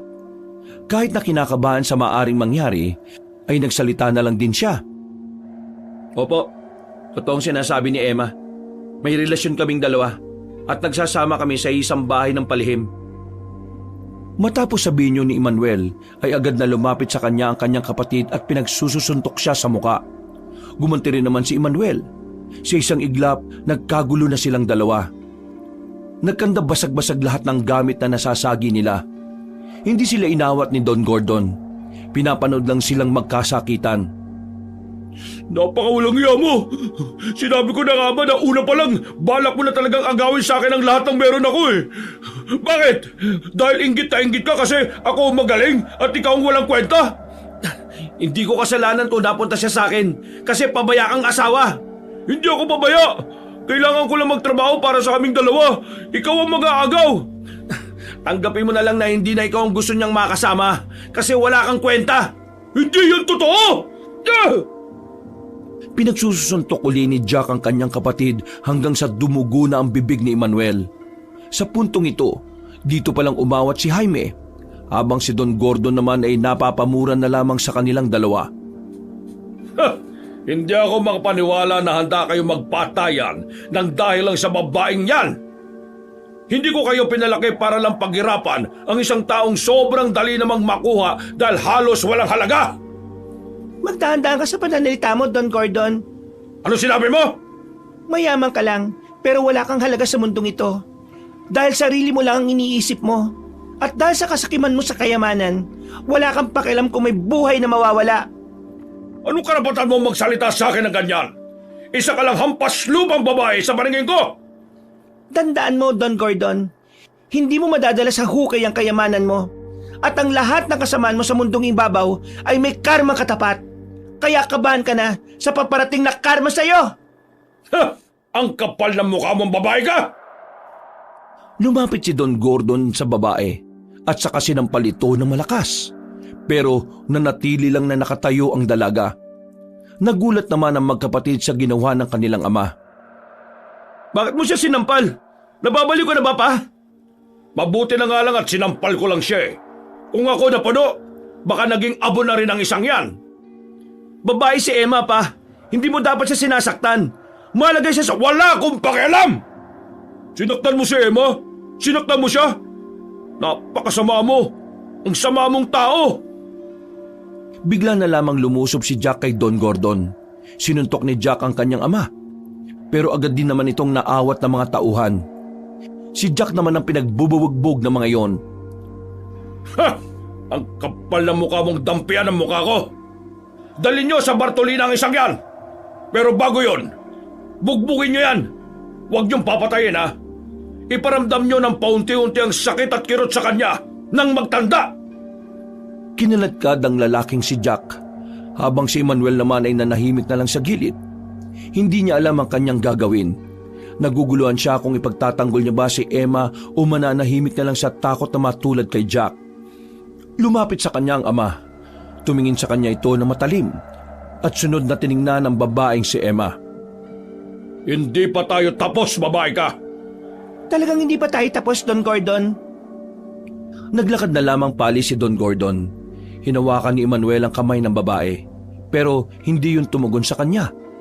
Naglakad na rin si Emma palabas at agad na rin namang hinabol ni Emmanuel ang dalaga. Galit itong tumingin sa kanya. Ano? Galit ka ba? Nagtatanong ka pa? Matapos kong umamin at ilaban ang relasyon natin sa kanila, ikaw tahimik lang? Wala ka man lang ginawa? Buti ba nga si Jackson eh, kahit na alam niyang mapapahamak siya, pinalagan niya ang ama mo. Kung ginawa ko ang ginawa niya, mas lalo tayong mahihirapan. Alam mo naman kung gaano kasama ang ugali ni Papa. Nakwento ko naman sa iyo lahat, di ba? Pero kahit na, wala ka pa rin tapang. Hinayaan mo lang na sampalin niya ako at wala ka ring nagawa. Anong klaseng tao ka? Paano mo nagawang pabayaan ako ng ganon?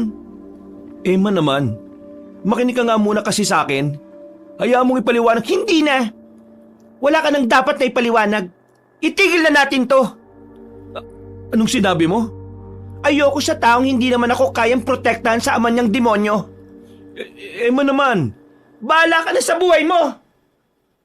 Mabilis na umalis ang babae. Hindi na niya yun nahabol pa ng harangin na siya ni Jaime. Umalis ka dyan! Kailangan ko sundan si Emma! Punta mo si Jackson kung talagang may pagmamahal ka sa kapatid mo. Mamamatay na siya ron, oh. Hindi nila ako pinakikinggan. Ay nako, bisit naman buhay to. Mamili ka kung anong mahalaga sa'yo. Ang babaeng ayaw sa'yo o ang kapatid mong galit sa'yo. Tara na. Samahan mo ko. Nagmamadaling naglakad si Emmanuel patungo sa silid kung saan dinala ang kanyang kapatid. Pagbukas nila ng pinto, inabutan nilang binubugbog pa rin si Jackson. Nakita niyang halos lupaypay na ang kuya niya. Tama na yan! Hindi niyo ba narinig? Sabi niya, itigil niyo na yan. Mga siraulo talaga itong mga to, oh. Agad na umalis sa mga tauhan nila. Samantala, pinilit namang makatayo ni Jack ng mga sandaling yon. Kumapit pa ito sa pader. Hingal na hingal at parang nahihirapan ding huminga. Ano? Masaya ka na ba? Tingnan mo ako! Tumigil sa akin! Ito ako! Miserable! Masaya ka na bang makita ko nahihirapan? Nakaganti ka na sa lahat ng ginagawa ko sa'yo ngayon. Sigurado ako, gusto mo rin ako mabatay. Sa hindi malamang dahilan ay tila nakaramdam ng konsensya ang lalaking si Manuel. Bigla na lamang niyang napagtanto na unti-unti na rin pala siyang nagiging katulad ni Jack. nagiging sakim na rin siya sa pagkilala at posisyon. Pero pinilit niyang alisin sa isip niya yon. Paano mo natiis na asawain din ang asawa ko? Ganun ba talaga kalaki ang galit mo sa akin para gawin yun ni Manuel? Kasalanan mo rin naman kung bakit ako humantong sa ganito eh. Pero una sa lahat, hindi mo pa siya asawa. Fiancé mo pa lang. Ngayon, kung naging mabait ka sana sa akin, di sana hindi ko ginawa to sa'yo. Di, lumabas din ang totoo. Lahat ng to ginagawa mo para lang sirain ako. Pati si Emma, dinamay mo pa. Emmanuel, alam kong naging masama ako sa'yo. Pero totoong mahal ko si Emma at handa kong isuko ang lahat para lang sa kanya. Bakit pati yun sinira mo? Tila lumambot na ang puso ni Emmanuel nang makita niyang umiiyak na ang kanyang kuya. Wala akong ibang hangad kundi ang maging proud lang sa akin si Papa. Hindi ko rin kasalanan kung ako ang una niyang pinagkatiwalaan noon dahil ikaw, mas pinili mong maging mahina. Kung ano man ang galit na nararamdaman mo sa akin, hindi rin kasalanan yan. Kasalanan to ni Papa dahil hinubog niya ako sa ganung paraan. Hindi nakapagsalita si Emmanuel. Ngayon niya naisip na hindi pala talaga ang kanyang kuya ang dapat niyang kinainisan. Yun ang kanilang ama na walang ibang ginawa kundi turuan silang maging mukhang pera at kayamanan. Layo mo si Emma. Alam ko ginagamit mo lang siya para sirain ako. Wala na siyang pakialam sa'yo at wala na rin kaming dalawa. Nakipag-iwalay na siya.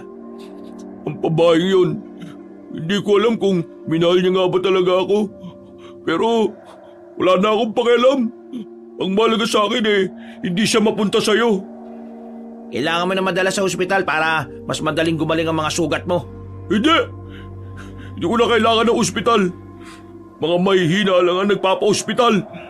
Pabayaan niyo ako at hindi ko kailangan ng tulong niyong dalawa. Lalong-lalo ka na, Emmanuel! Iika-ikang lumabas ng silid ang kanyang kuya. Hinayaan na lang din nila yon. Gulong-gulo ang utak ni Emmanuel noong mga sandaling yon. Pakiramdam niya ay may nagawa siyang hindi tama. Sinubukan niyang balikan ang babaeng si Emma sa bahay nila. Pero wala na yun doon. Wala na rin ang ibang gamit ng babae. Kinagabihan, nasa biyahe na si Emmanuel para puntahan ang site. Kailangan niyang bantayan ng mga tao nila roon. Kampante naman siya na wala nang manggugulong aswang dahil may mga armado na rin silang tauhan para magbantay. Ilang sandali pa, nakarating na rin sila. Maayos naman ang trabaho ng mga tao nila. Balik sa normal na gawain ng mga yon. Kitang-kita rin sa mga yon na hindi na sila nababahala. Malaki talaga ang naitulong ng mga bantay para maging komportable ang mga trabahador. Manuel, dito ka lang ha. Doon lang ako sa tapat ng van. Magyoyosi lang ako. O sige, sasabay na ako. Nagyoyosi ka? Oo, hindi mo ba alam? Magtatanong ba ako kung alam ko? Matagal na ako nagyoyosi, no? Hindi nyo lang nakikita kasi di ko naman pinapakita. Alam mo naman yun, di ba? Ayaw ni Papa na nagyoyosi kami. Mga adik lang daw ang naninigarilyo. Pero siya, nagtataba ako. Ganun talaga matatanda. Akala nila sila lang pwede. O ito, tig-isa tayo. Sakto. Hindi, meron naman ako isang kaha. Mabuti naman. Sabay na nanigarilyo ang dalawa. Parelax-relax lang sila nang biglang makita nilang namatay ang mga ilaw sa site. Nung una, akala nila ay normal na brownout lang. O baka nabunot ang saksakan. Kaya naman kalmado pa sila. Pero nang biglang marinig nila ang putukan ng baril, dito na sila nabahala. Naku! Tara! Tara! Pagbalik nila, sinabi ng isa sa mga tauhan nilang armado na merong isa sa mga kasama nila ang hinila ng aswang. Hindi nila makita ang aswang dahil nakapatay ang mga ilaw. Bagay na sinadya di umano ng aswang para mas madali itong makakuha ng tao. Naalarma na si Emmanuel noong mga sandaling yon. Kinakabahan na siya sa posibilidad na nagbabalik na naman ang apo ni Aling Fatima. Ang hinihinala nilang aswang na naghihiganti sa kanila. Ilawan niyo mga sulok! Nandiyan lang ang aswang na yan! Walang atras ha! May mga baril kayo! Emmanuel, samahan mo ako! Ikutan natin dito sa likod! Hindi ba delikado na papasok tayo ng kagubatan? Malamang delikado. Pero wala naman tayong ibang magagawa eh. Kailangan natin makita ang aswang na yun. Kung hindi, mauubos ang tao natin dito. May pagdadalawang isip man ay itinuloy pa rin nila ang pagpunta sa kagubatan. Naririnig nila mula roon ang mga kaluskos na nagmumula roon. Kaya naman inihanda na rin ni Jaime ang daladala nitong baril. Marahan silang naglakad patungo sa likuran ng puno. Nang tutukan nila ng ilaw yon, nakita nila ang isang lalaki na wala ng buhay. Wala na roon ng aswang, pero naiwan ang mga bakas nito. Nauli na naman tayo ng dating. Kunin mo yung baril para may hawak ka rin. Agad-agad na dinampot ni Manuel ang baril. Pinagpatuloy nila ang paghahanap sa aswang. Maingat ang ginawa nilang paglalakad. Pero habang naroon sila, narinig na lamang nilang bumalik pala sa site ang aswang para mambiktima. Kaya naman nagmamadali silang makabalik doon. Naabutan nilang may dalawa ng nakahandusay sa gilid. Ang isa ay wala ng buhay. Ang isa naman ay nag-aagaw buhay pa lang habang tumatagas ang dugo mula sa leeg nito. Buwisit! Pinaglalaroan lang tayo ng mga aswang eh! Kayo! Magsialis muna kayo ngayon! Bilisan nyo! Inutusan na lamang nila ang kanilang mga tauhan, pero habang tumatakbo ang mga yun sa kalsada, kitang-kita ng dalawa nilang mga mata ang biglaang paglitaw ng babaeng aswang. Hindi naman nila yun magawang paputukan dahil maaaring tamaan ang kanilang mga tao. Ang kaso nga lang, isa-isang pinagpapapaslang ang mga tao nila. Nang makita nilang karamihan sa mga yon ay nakabagsak na, hindi na sila nagsayang ng oras. Pinagbababaril na nila ang mga aswang. Pero sadyang mabilis at maniksi ang nilalang na yon. Kaya kahit naratratin nila ito ng bala, wala ring tumatama. Buisit! Dito ka lang! Oh, saan ka pupunta? Malamang, haabulin ko yun! Kaya mo? Hindi ko alam, pero kailangan nating mauli. Kontakin mo na kagad ang iba nating mga tao, bilis! Hindi, wag! Bakit wag? Kapag nalaman ni Papa ito, yari ako. Duwag ka ba? Para kang kagaya ng kuya mo niyan eh. Tumawag ka na! Kailangan na natin ng tulong nila. Huwag mo nang isipin ang sasabihin ng papa mo. Isipin mo, kaligtasan nating lahat. Kung totoong apo ni Aling Fatima ang aswang na yon, lahat tayo papatay nun. Sige na! Aalis na ako! Baka makalayo pa yung nilalang na yon. Naiwang mag-isa si Emmanuel. Nanlalaki ang kanyang mga mata habang pinagmamasdaan ang 5 lalaki na nakahandusay sa kalsada. 3 sa kanila ay patay na, pero may 2 naghihingalo na kahit tulungan niya, alam niyang hindi na rin naman aabot sa ospital. Malalaking hiwa kasi ang meron sa mga katawan nila, kaya malabong makaligtas pa ang mga yon sa tiyak na kamatayan. Bumuntong hininga na lamang ang binata. Agad na rin niyang kinontak ang mga tao nila sa mansyon. Mga ilang sandali lang naman ay nakabalik na rin si Jaime. Hindi na nito naabutan ng aswang. Ayan na yung mga tao na tinawagan ko. Pagbukas ng van, hindi inaakala ni Jaime na kasama pala roon ng kanyang ama. Paglapit agad nito sa kanya, isang malakas na sampal ang kanyang tinanggap. Buong akala ko, kapag ikaw humawak dito wala na magiging problema. Pero anong katangahan na naman ang nangyari dito? Ano, Emmanuel? Ano yan? Bakit ang daming patay?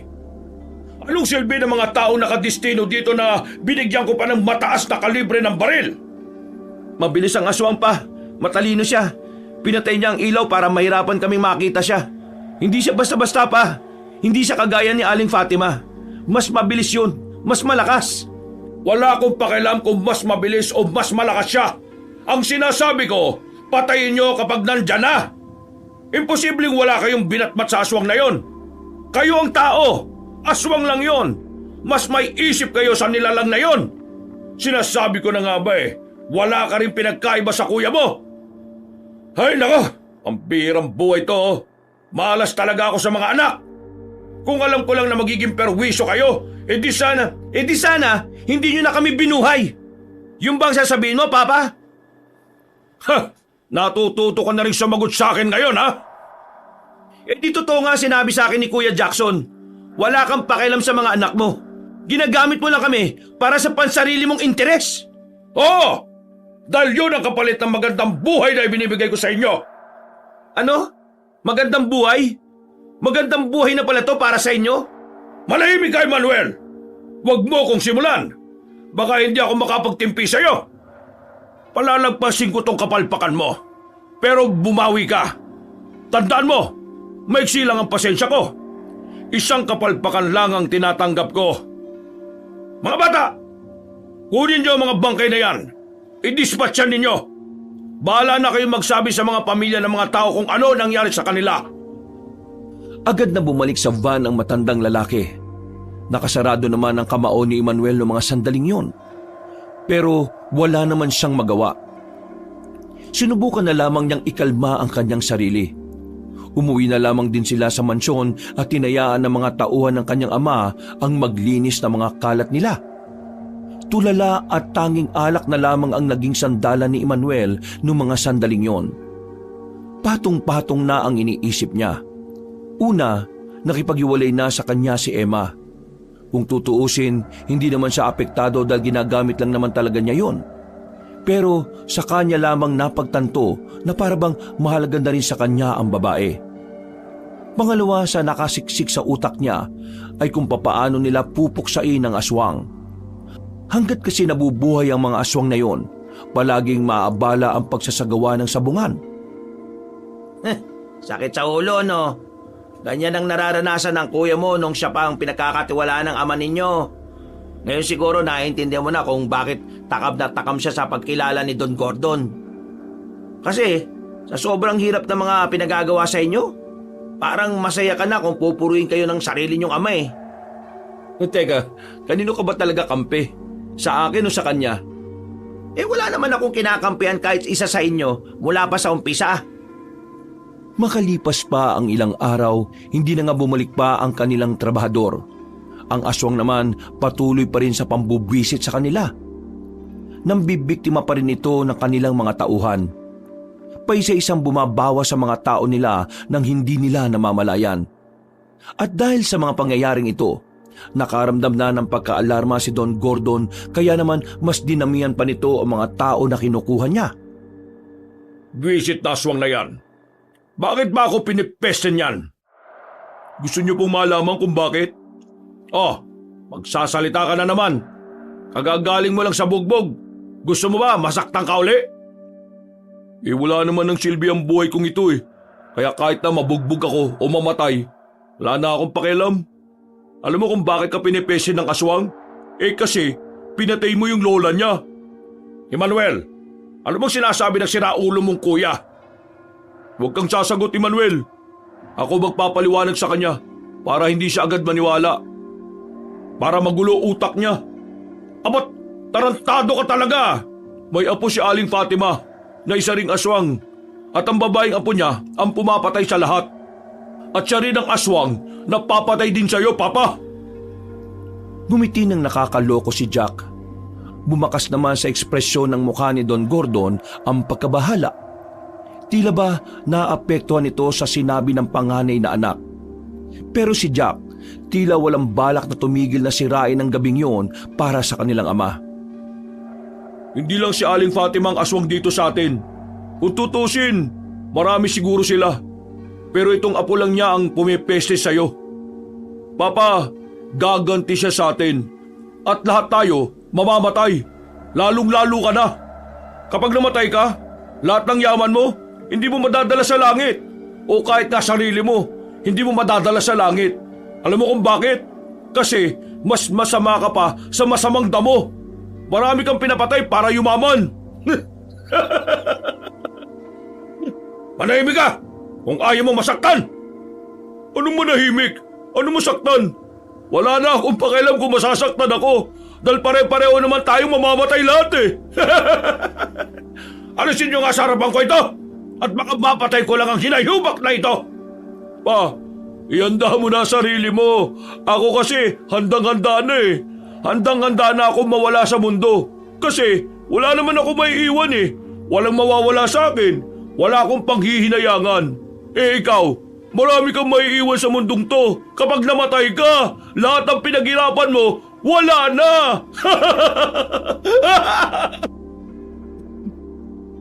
Parang nababaliw pang tumatawa si Jack. Wala na itong pakialam kung bugbugin na naman ito ng mga tao ni Don Gordon. Papalabas pa lang sana ng mansyon sila Jack pero nakarinig na sila ng malalakas na putukan mula sa labas. Agad namang napatayo si Don Gordon at si Manuel. Si Jaime naman ay kapapasok lang din galing sa labas. Don Gordon! Don Gordon! May mga aswang sa labas! Mga aswang? Oo! Don, hindi lang isa! Hindi sila bababa ng 10! Kasama na ron yung babaeng aswang! Sa hindi malamang dahilan, nagtindigan kagad ang balahibo ng lalaking si Manuel. Wala kasi ni isa sa kanila ang nakaisip na maaaring magdala pa ng ibang kasamang nilalang. Bakit pa kayo nakatunga nga dyan? Patayin ang mga aswang na yon! May mga baril kayo, di ba? Kaya wala kayong karapatang matakot! Nagmamadali ang mga armadong lumabas ng mansyon. Pero bumungad na sa kanila ang mga kasamahan nilang nakahandusay sa labas. Lahat ng yon ay mga wala ng buhay, na sa isang iglap lang nagawa itong patayin ng mga aswang. Don Gordon! Nakapalibot na sila sa mansyon! Nakapalibot na pala pero bakit ayaw nyo pagbabarilin ng mga hinayupak na yan? Nung mga sandaling yun ay sinimulan na nilang ratratin ang gilid-gilid ng mansyon. Sa harap at sa likuran din. Wala na silang pakialam kung saan-saang direksyon tumutungo ang mga bala nila. Ano? Patay na ba ang mga aswang na yan? Biglang nanahimik ang paligid. Nawala na ang mga angil, pati na rin ang mga kaluskos. Ang maririnig na lamang ng mga oras na yon ay ang kanilang mga paghinga. Nangyayari na ang karma. Nangyayari na ang kinatatakutan mo, Papa. Panahimik ka! Sinuntok ni Don Gordon ang binata. Mabuti na lamang ay nasalo ito ni Manuel. Kung hindi ay baka tumama na ang ulo nito sa kanto ng lamesang salamin. Magsasalita pa sana si Manuel pero nagulat silang lahat nang biglang mamatay na ang ilaw sa buong mansyon. Kinabahan na si Manuel. Ganun na ganun kasi ang ginawa ng aswang sa site. Kaya naman nasisiguro niya na kasunod ng kadiliman na yon ay ang kapahamakan at kamatayan. Mga ilang sandali pa, bigla na lamang may hinablot na tauhan. Hindi lang isa, hindi lang dalawa, kundi 5 kagad ang kinuha sa kanila. Dahil dito, agad na kumuha ng flashlight si Manuel at Jaime. Nakita nila ang mga aswang na nakapasok na sa likod ng mansyon.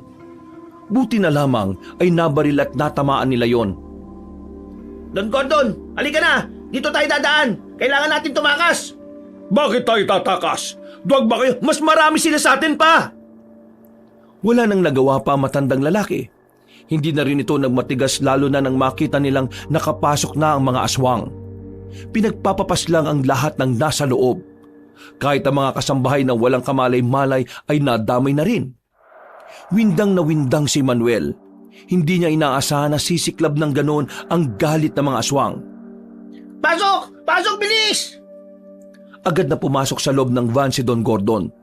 Papasok na rin sana si Manuel pero nakita niya si Jack na nakatayo lang. Tila walang balak na sumama sa kanila. Kuya, sumama ka na rito! Ano ba tinitingin mo dyan? Ayoko na mabuhay. Magpapalapa na lang ako sa mga aswang. Wala nang saysay ang buhay. Manahimik ka! Sumama ka na! Ano na naman kalokohan to, Manuel? Bait-baita ka na naman. Dami mong sinasabi! Kahit na mas malaki si Jack sa kanya, hinila niya ang kanyang kuya Jack papasok ng van. Don Gordon, saan po tayo pupunta? Kailangan nyo makalayo rito. Kayo ang pinaka-target ng aswang eh. Lalo na nung babae. Pumunta tayo sa rest house ko. Alam mo naman kung saan yun, di ba? Bilisan mo na lang. Tingnan mo nga naman. Nandito pa pala ako. Kasama ng pinakamabuting ama sa buong mundo. Pwede ba? Itahimik mo na lang yung bibig mo, kuya. Hindi pa man sila nakakalayo. Natanaw na nila sa daan na may mga aswang nang nag-aabang. Pinaharurot ni Jaime ang sasakyan. Plano nitong banggain na lang sana ang mga yon.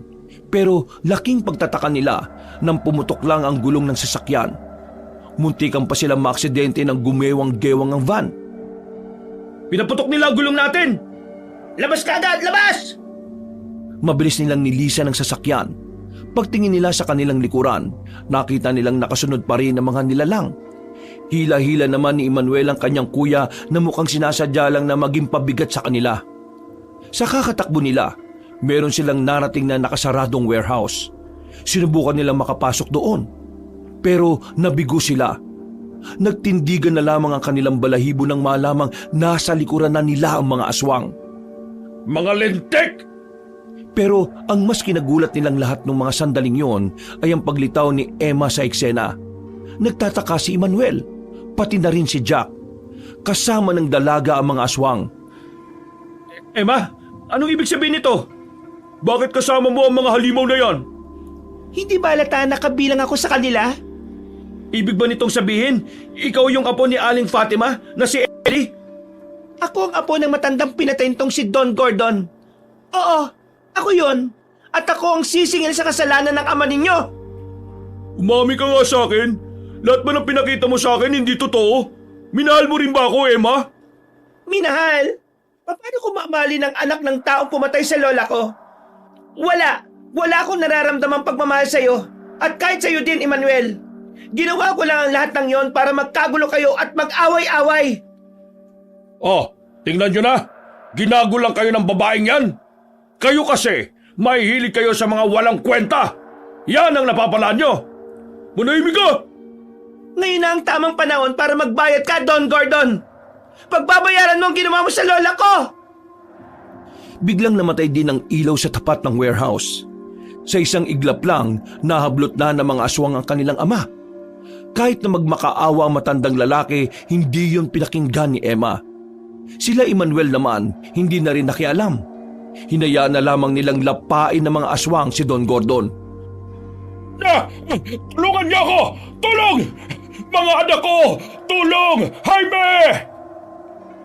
Pero nanatili lang na nakatayo ang tatlo sa gilid. Para kay Emmanuel, wala na silang pwedeng gawin para sa kanilang ama. Ibinigay na lamang nila kay Emma ang hustisya na hinahanap nito. Makalipas lang ang ilang sandali, wala na silang naririnig na tinig ni Don Gordon. Nang alisan na ng mga aswang ang katawan ng matandang negosyante, hindi na ito gumagalaw. Mabuti na lang ay madilim, dahil kung hindi, masisilayan sana nila ang karumal-dumal na sinapit ng kanilang ama. Bakit hindi nyo tinulungan ng ama ninyo? Hindi ba't pare-pareho lang naman kayo? Hindi kami kagaya niya. Kung ano man kami ngayon, yun ay dahil sa maling sistema na pinamulat niya sa amin. Dapat lang sa kanya mamatay. Ang dami na niyang pinerwisyong tao at pinatay. Sobrang sama ng ugali lang jablong yan. Papatayin niyo rin ba kami? Anak kami ni Don Gordon eh. Gusto ko kayong patayin. Dahil kahit na may kaya kayong gawin noon, hinayaan nyo lang mamatay si Lola. Pero wala akong mapapala sa inyo. Naisip ko, mga biktima lang din kayo. Ginamit lang din kayo ng mga ama ninyong mas masahol pa sa aswang ang ugali. Emma, wala akong pakialam kung aswang ka. Ituloy natin ang kasal. Jack, hindi kita minahal. At kahit na kailan, hindi mangyayari yon. Ginamit ko lang kayong dalawa para iparamdam ko kay Don Gordon ang unti-unti niyang pagbagsak. Jack, Emmanuel, isa akong aswang. At kahit na kailan, ang mga aswang ay hindi makakabuti para sa mga tao. Kaya naman, ngayon pa lang, tinatapos ko na kung ano man ang ugnayan natin sa isa't isa. Wag mo sabihin yan. Tanggapin mo ng katotohanan, kuya. Hindi kayo pwede. Isipin mo na lang na naibigay na rin ang hustisya para sa kanya at sa lola niya. Maging masaya ka na lang kasi kahit na papano, naging mabuti pa rin siya sa atin dahil hindi niya tayo pinatay na sa kabila na kasama ng ama natin tinitingnan niya pa rin tayo bilang biktima lang. Ito na ang huling pagkikita natin. Pagkatapos nito, aalis na kami dito at babalik na kung saan kami nararapat. Hindi kami manggugulo sa mga tao. Nakuha na namin ang gusto namin. Kaya sana, wag na rin kayong manggulo sa mga aswang. Agad na umalis sa mga aswang kasama ni Emma. Nilapitan nila ang amang si Gordon. Halos magkandalasog-lasog na ang katawan nito. Pero kahit na ganoon, wala malang naramdamang awa o sakit ang magkapatid. Parang blanko lang ang kanilang pakiramdam. Marahil ay pakiramdam nila, dapat na rin mawala ang kanilang ama para hindi na ito makaperwisyo pa ng iba. Makalipas ang 1 linggo, matapos sa mga nangyari, nailibing na rin nila ang kanilang ama. Hindi na rin nila itinuloy ang pagtatayo ng sabungan bilang pagrespeto na rin sa lupain ng namayapang aswang na si Aling Fatima.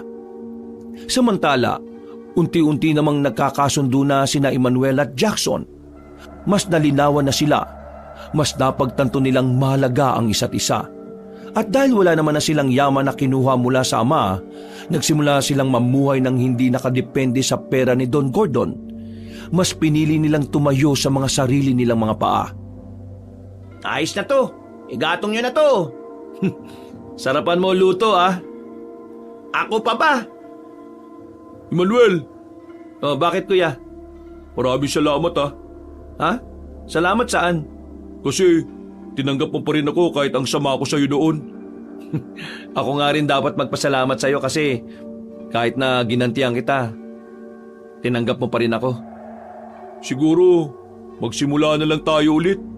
Yung simpleng buhay na gaya ng ganito. Kung ano man ang mga nangyari sa nakaraan, kalimutan na lang natin yun. Nag-apir na lamang ang magkapatid. Maya-maya lang iniluto na rin nila ang karne. Sa kabila ng mga nangyari, nagkaroon na rin kahit papaano ng kapayapaan sa utak ni Manuel. Natanggap nila ang mga nangyari. Napatawad na nila ang isa't isa. At ngayon, kahit na paunti-unti, sinusubukan nilang mamuhay ng naaayon sa katahimikan na nila. Wakas. Yon, pinagpalang araw sa lahat. So mga kayanggaw, mga kabangers, eto na naman po ulit si Kabanong. Muli magsha-shoutout po tayo sa ating siyempre mga masisipag na mag-comment. Pero una sa lahat, siyempre unahin nating mag-shoutout sa mga members po natin. Oo, yung mga nagpindot ng join button para maging member ng mga kwento ni Kabanong YouTube channel. Ayan, so sila po ang unahin natin kasi isa po sa privilege nila yung ma-shoutout agad-agad. Ayan. So una, i-shoutout po natin. Ito yung mga nauna po na sa atin, si Lance MBB. Shoutout rin po siyempre kay May Anzovela. Ayan, kay Christopher Kalima, kay Almira Alodo. Ayan, shoutout rin po kay Precious Irish. Ayan, kay Precious Iris also.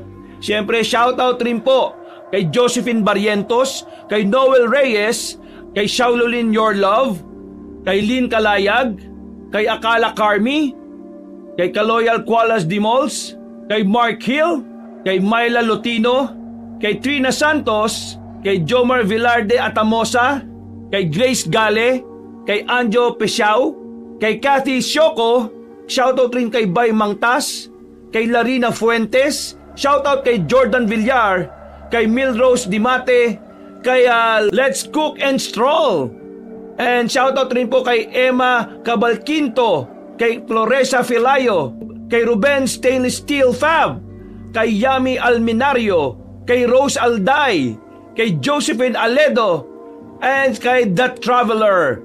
Ayan po, siyempre kay Ruben Stainless Steel. Ayan po, siya po ay isang gabunan. Oo, yung kanyang membership, gabunan. At ang karamihan naman dito ay mga bangkilan. So thank you so much po sa lahat ng mga sumuporta. Naku, napakalaking bagay po ito para sa amin. And siyempre, tayo rin po ay magsha-shoutout sa mga last na nakinig o nag-comment dun sa last video natin na anak ng albularyo na nabuntis ng aswang. So ito po, ang gagawin po natin dito ay random shoutout lang po .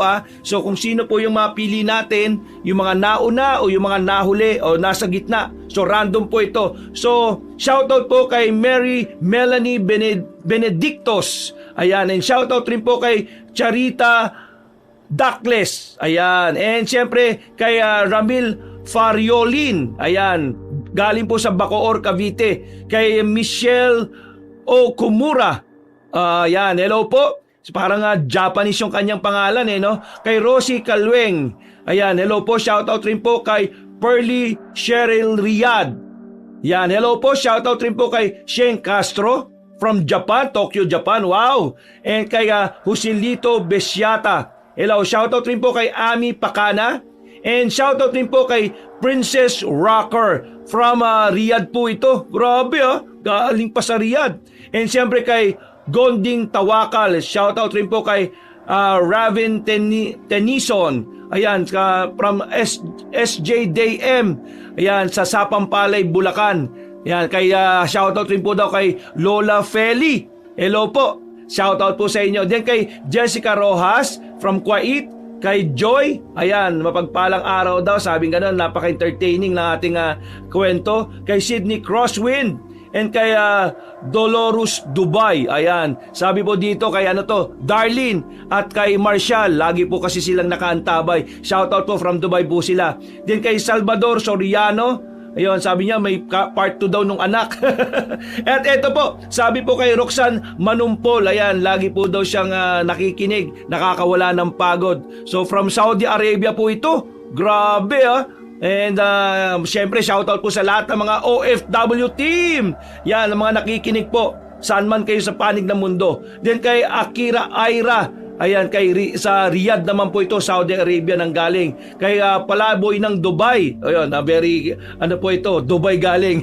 Kay Rory Aquino, ayan, and kay Judy. So hello po, shoutout po sa inyo. And ito po, yung mga nauna pong nag-comment, shoutout po natin yan. Nasa dulong-dulo kasi. Ayan, then siyempre yung mga nag-comment po ng una. So shoutout po kay Evelyn Verastike. Ayan, hello po. Ayan, then shoutout do sa El Paso, Texas. Wow! Galing sa Texas. Buti pa yung boses ko napunta na sa Texas. Kay Flor de Lisa Abadilla, ayan, talagang siya po daw lagi nakikinig. Kay Eileen Licardo from Saudi pero taga Lopez, Quezon po siya. Then Noel Reyes, ayun, hello po. Ito po yung isa sa mga member po natin to. Then kay Gina Gulay Vlog from Bahrain. Wow, sa Bahrain naman siya galing.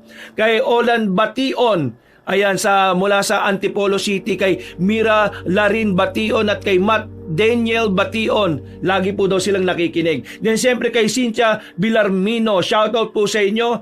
And kay kay Tambayang Oragon Housemates, hello po, ayan, nauna daw siya sa wakas. And kay Lara May Dalson Official, hello po, galing po ito kay si Lara May Dalana po from Cagayan de Oro City, CDO. And siyempre shoutout rin po kay Evelyn Reyes, ayan, nayanggaw na daw siya. And hello po kay Julius Cañete. And sabi nga, ma-shoutout daw siya. Maraming salamat rin po sa pakikinig. And syempre shoutout rin po kay Junmar Tamayo. And syempre kay shoutout daw kay Aizia Aligato. Hello, lagi po daw siya nakikinig from Sagay City. Ayan, and then kay Dominga Kidlat. Shoutout daw po. Then kay Salvador Soriano, hello po. And shoutout rin po siyempre dito sa mga naunang mga nag-shoutout, nag-comment po, si Ruben Channel, ayan, shoutout po rin sa inyo. And last but not the least, si Rodolfo Fernandez sa FTI Complex Taguig, ayan, and sa PBI Company daw. Okay, so ayan po mga kaibigan, kung gusto nyo pong lagi kayong nasa shoutout, ini-invite ko po kayo to support by clicking the join button. Makita nyo po yan sa tabi ng pangalan ng ating channel, yung mga kwento ni Kabanong, meron doon join button. Pindot kayo doon, tapos pili lang po kayo kung anong membership ang kaya nyong pasukan. So actually ano po yan, less than 100 lang po bilang suporta at tulong po sa ating channel. So maraming salamat po once again. Ingat po kayo palagi mga kayanggaw, mga kabangers, no, sa mampanig ng mundo. Always take care, pray. At ito naman po muli, si Kabanong nagsasabing, I love you all. See you sa next na ating video. Ako po si Jack. Ito namang